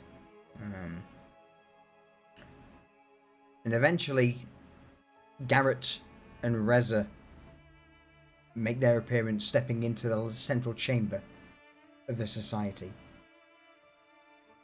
Hello. Hello. Hey there. Did you Everybody get else? here okay? We ran into an inquisitor. Yes, we Well, saw him on the way Desmond here did. too. Yes.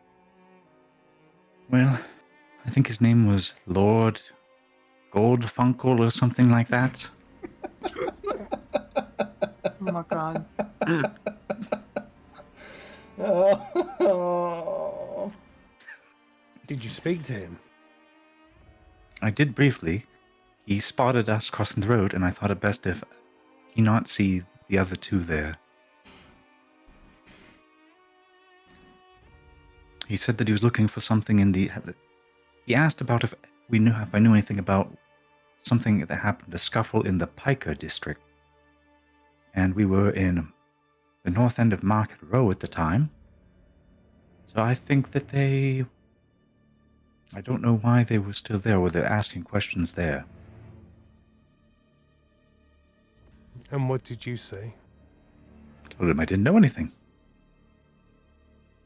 And he did something, his eyes glowed, and So there was some kind of magic. Then he moved on with all of his guards.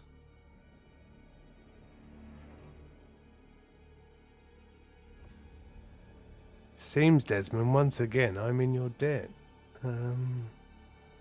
Your quick thinking of shielding these two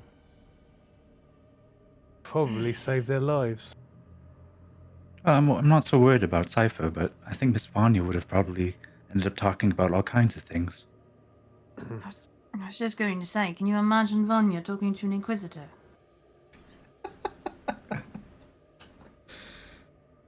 I think with his abilities, if any of you tried to lie to him,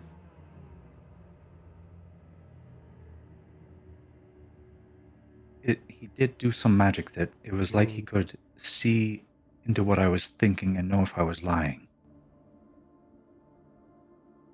When he did that, his eyes glowed. in your case, ignorance saved all your lives. Oh, it worked out well then. Mhm. I do hope he's not looking into any of the things that happened in the Pika district that might have been something that happened before I came along. I have a very uneasy feeling that he's investigating things that we might have had a hand in. Well, good thing I was I that he spoke to.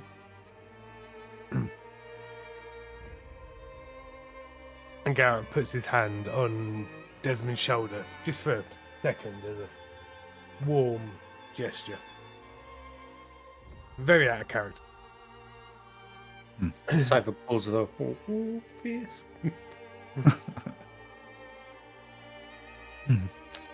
Well, Miss Vanya hasn't been out of the ladies' quarters yet. We've been I sat think- here forever. I think they had a lot to talk about. Have you seen the botanist at all? No, I haven't seen her, but she might be in her quarters.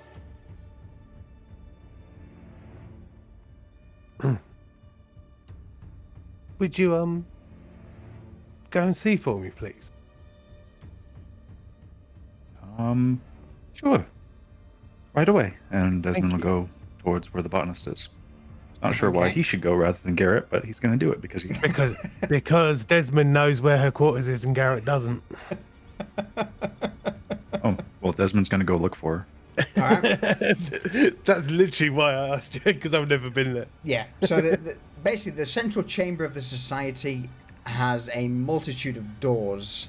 Imagine it like a cylindrical or a circular room in the central chamber with several doors, each leading to a stairwell down to the coroner's chamber of souls, the coroner's personal chambers, the botanist chambers, and the nurse's chambers, along with a few other parts of the society that you've not visited.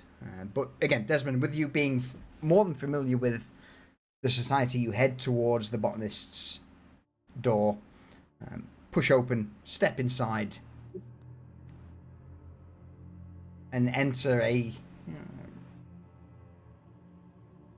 what can only be described as an old noble's estate that's been overtaken by nature. A ruin that's just covered in a multitude of plants, fungi, and various other flora. In the center of this overgrown ruin is the dryad known as the botanist. All right, and was Garrett behind me for this, or did he just stay put? I'd have stayed in the main chamber. So Desmond's going to through the like not going into the room, just Madam, Mr. Garrett from the Baron's Folly is here to see you. Do you have a moment?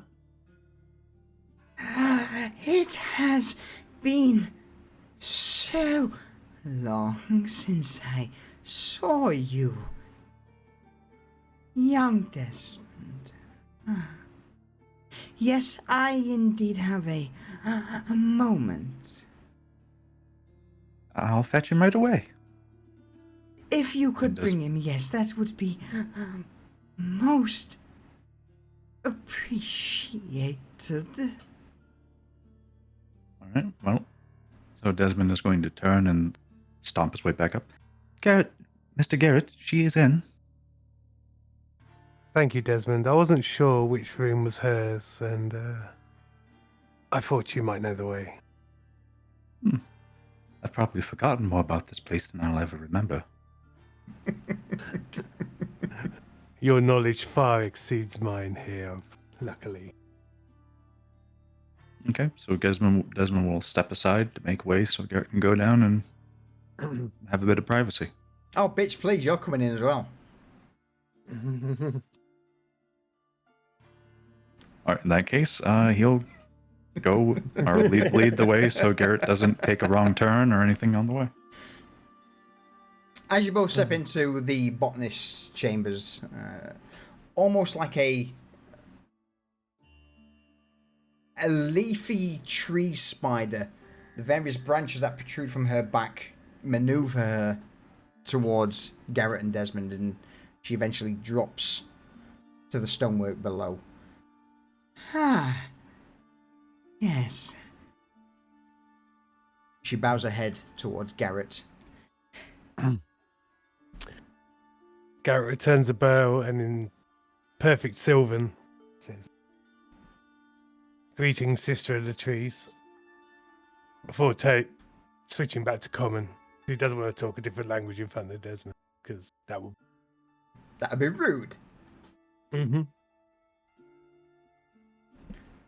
Before you begin, Lord Garrett, may I ask or inquire?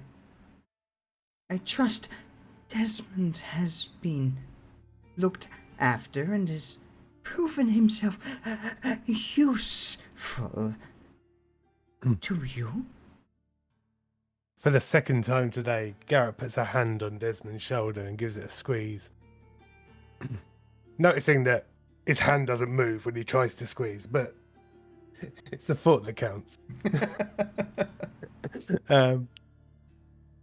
He has been a fine addition to our little family, and much more than meets the eye.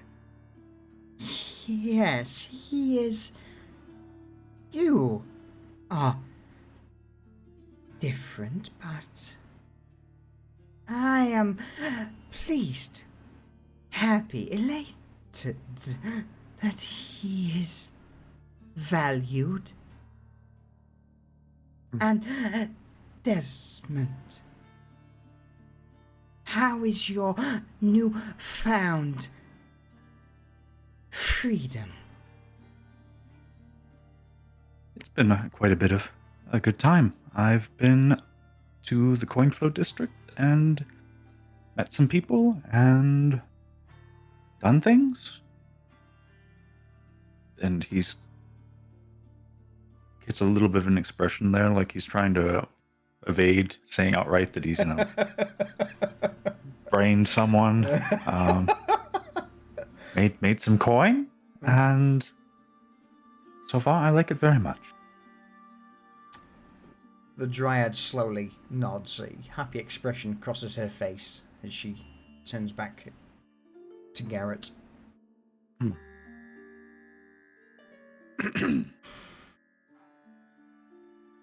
I won't take up too much of your precious time today, but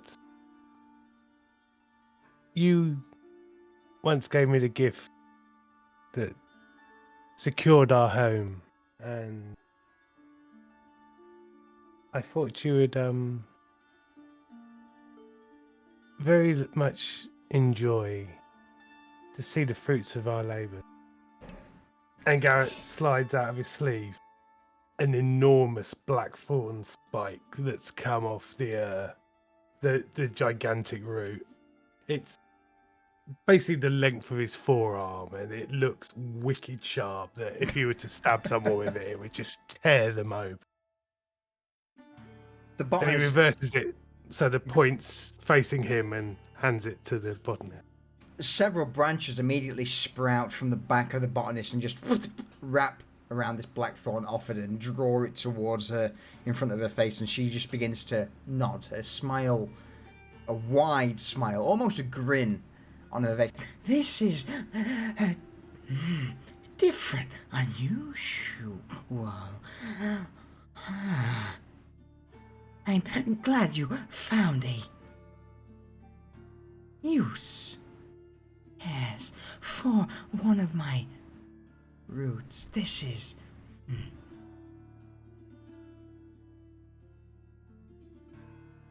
A branch takes this thorn and begins to move it towards the back of the chamber. You get the impression that even though that, even though she's moving this branch with this thorn behind her, she still has her attention focused on it, even with her eyes glued on you. I will put this to good use. Yes, maybe even return to me in a few days' time. Yes, I may have something. Yes. Garrett nods and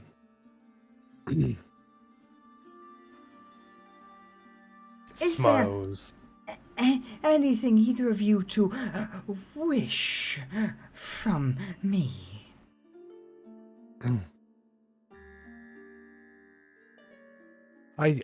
There's nothing I require from you at this time. I wanted to return the gift that you gave me, and just to give you a warning that there is an inquisitor abound in the lower streets. I am sure the coroner would be more than sufficient in dealing with that should he cause problems. That I do not doubt. She nods to Garrett and then turns her attention towards Desmond. And you, my child. Is there anything you wish from me? I have been a bit of a long day, but I think that I'm doing quite well. I'm keeping, and it's good to see you again, though. It is good to see you, and that you are in good, pleasant hands. Yes. Yes.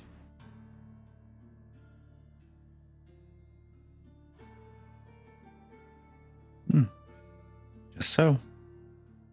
Mr. Garrett's been doing the Folly's a great place, and it's quite comfortable there. Yes, I believe I have been once. Yes? She looks towards Yes, Garrett. when we travelled together to the forest, yes. Ah, yes. Yes, built of stone. Good. Good. Well, if there is nothing further you wish of me, I have a interesting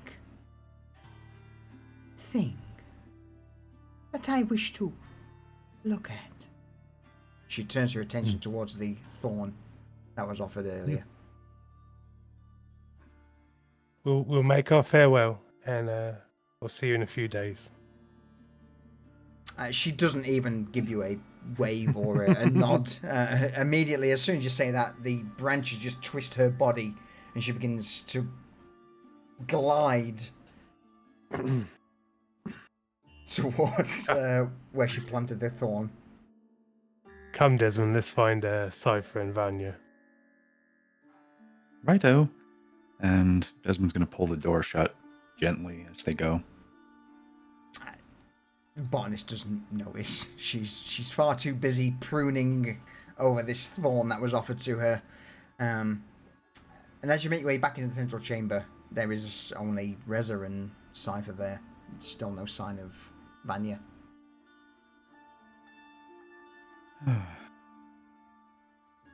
Where is Vanya? I Oh, don't know.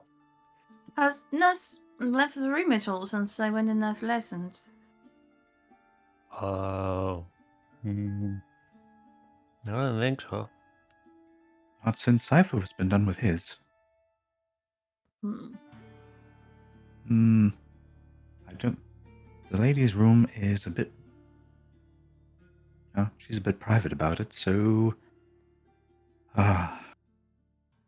Desmond's going to walk over to the door Mm-hmm. and just give it a light rapping.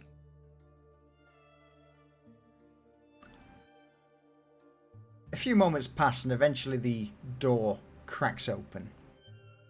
The lock lifting. Hello, is Miss Vanya still about?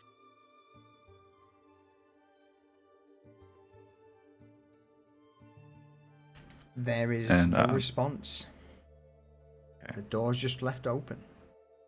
Okay, then. I'm taking she wasn't there to actually open it herself, so I'll push the door open. And just being safe, just being extra safe here.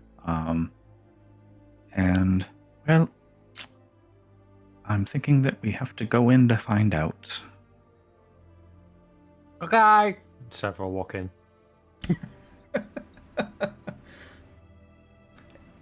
Is it just Cypher stepping into the nurse's chambers, or is anyone else going in? Desmond's gonna follow Okay. Cypher if he's the only one that comes, but he just plans on bringing up the rear and shutting the door. Reza, Garrett, what are you two doing? Reza has followed and will kind of just stand at the door. Okay. Garrett wasn't going to go in, but when Cypher went through the door, he follows. Alright. But anyone that's looking will notice that Garrett's hands are to his sides, and his fingers are held in such a way that you would think there would almost be a dagger held in each hand. But his hands are empty at this time. As you all step into the chamber of the nurse, for those who haven't been in, it seems to be quite cozy, actually. As you step through the door, there's several steps down into a large cylindrical area. A multitude of incense lanterns seems to hang from the ceiling, and in the center of the room is a large stone table where the nurse is currently sat reading through a book, and just off behind her is a simple bed where you see Vanya asleep. The nurse doesn't look up from her book, she just offers a brief wave of the hand in greeting. And granted, she is in her... there is no illusion covering her at this point. You just see the form of a withered hag sat before you. Sorry for a go. Told you it's better, right? She just briefly looks up from the book and smirks towards Cypher. Welcome, one and all. Ah, my. Vampire and... She offers a nod towards Garrett. Hello, madam. How are Miss you, Vanya's my been- little cherub? Oh, I'm quite well. Good. I've been enjoying a bit of time out. I'm so pleased you're starting to see the wider world. It has been a long time now. I guess you are here for her? Indeed, she seems to have been. She fell asleep during your lesson. Yes, I may have imparted some information. into her that she was not ready for. Give her a little shove and she should wake up. Must be the expression that the truth sometimes hurts. Yes, it does, definitely. So Very Desmond quickly. will walk So go over on, to her. Desmond. Desmond will start to go over to where Vanya is. But whatever you were going to say. Okay, in fact, that works perfectly. Vanya, what do they see? She is sprawled out, just like on her belly, like arms both sprawled out, legs sprawled out, hair a mess, drool coming down, and just taking up every square inch of the bed. Reza will have walked in at after the conversation started, and she just sighs to herself when she sees Vanya there.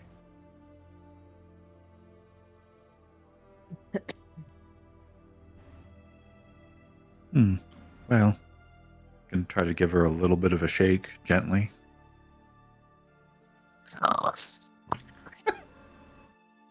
She goes back to sleep.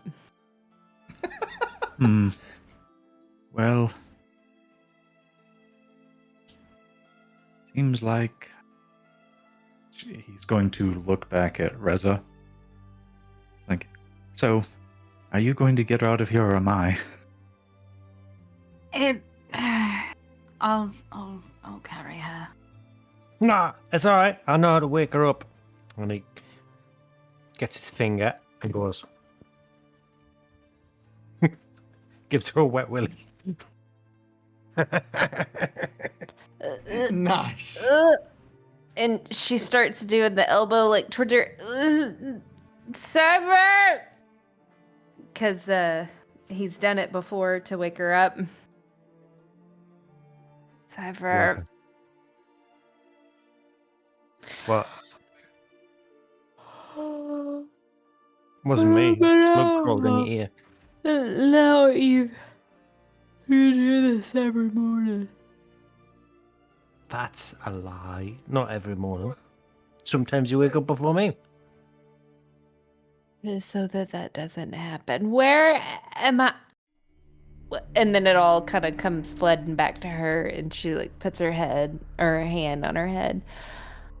Oh, how long have I been out? Long enough for Mr. Garrett and Miss Reza to arrive.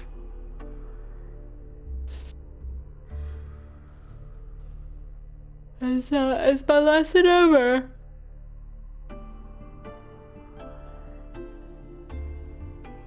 The She nurse looks at the nurse. slowly begins to nod. You have been out for a few hours, and your friends are. Sorry, your friends are here, so yes, I believe I've taught you all you need to know today. Did we finish the contract? The nurse just offers a scroll of parchment towards you, Vanya. The familiar rainbow effect paper that's been tied in a bow. Here you are. Read it at your nearest convenience. Thank you. And she stretches and she grabs it and she's like, I'll read it whenever I get back to Holly. Guys, you ready? We were ready an hour ago. Yep, come on. And she kind of gently grabs Vanya and kind of like pulls one of her arms over her shoulder to like support her to walk home.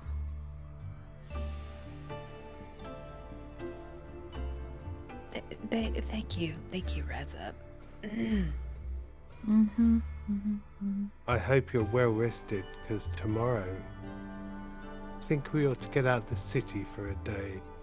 Let this Inquisitor thing die down a bit. Oh, it would be good. It'd be good to get out, for sure. Okay, I gotta tell the coroner I won't be here tomorrow then, okay? Yes, do that. Okay. Let's have a run off. Francis wants Okay. meat, and maybe we can find some leather supplies. That'll Wait, do. I mean, I don't. Did I Desmond, didn't we bring leather? I believe that the leather went. No, we didn't have that with us. No, I thought we brought leather back to the Folly. Why do we need leather supplies? The leather you brought back was enough for one piece of armor. Oh, we need more. We're going for more. Okay. Well, we do have an archer, and I am quite at home in the forest. I'm sure between us we'll be able to rustle something up. Maybe even find something nice for Francis to cook that isn't rats and other vermin. Yeah, that would be nice. I don't know how many more ways he can cook a rat up, but I mean he's surprised me the last few days. The man is a magician with a rat, but man cannot live on rat alone.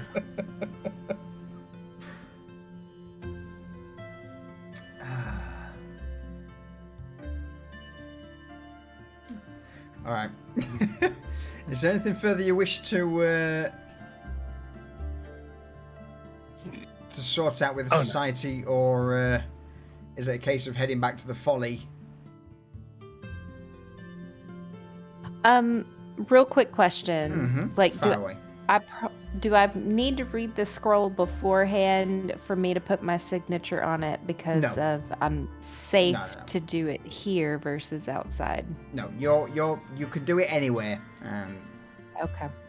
And it's probably, you get the impression that it's probably best for you to sit and read through it, considering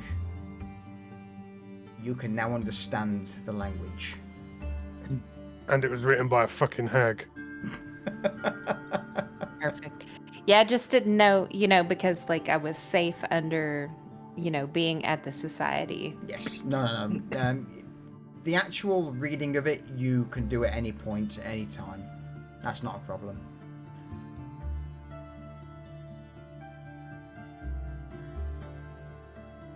But as I say, that's something I want to get with you, or a couple of DMs before next session. Sounds good. Especially considering what you're wanting from it.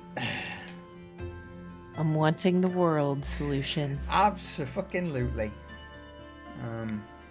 So, unless there's anything anyone wishes to add, I believe the consensus is you would make your way back to the Folly through the empty streets of Market Row and prepare Very for much so. prepare for an outing the next day. Now, you've had your long rest, and I've even allowed Vanya a short rest, so you'll not be getting anything further as you begin to prepare for basically getting out of the city into the forest to evade the Inquisitor. Am I right in saying that? Yeah, let the dust settle for a bit. Not make any more waves in the city, and the last thing we want to do is draw attention to ourselves. So if we're not in the city for a day, we can't get in trouble. That is true. What could go wrong in the forest? Okay, so what I will say then is, have a think on any sort of preparations that you want to make for heading into the forest, and we will pick this up next session the following morning. In fact, no, it would be a couple of days after because it's a long rest, so it would be in a few days' time. So you'd have a couple of days to shop and do whatever you need. And then when the Inquisitor is probably stomping around out of the Piker district is when you'll be vacant. Yeah. Mm-hmm. So next session, homework is you've got 2 days of downtime activities to think about. If there's any preparations or anything that you want to do before heading into the forest, now's the time. Any final questions, comments? I think that's a good time to say good night, chat. Good night, chat. Goodbye, Jack. And with that, we'll close out episode 26 of Pariahs.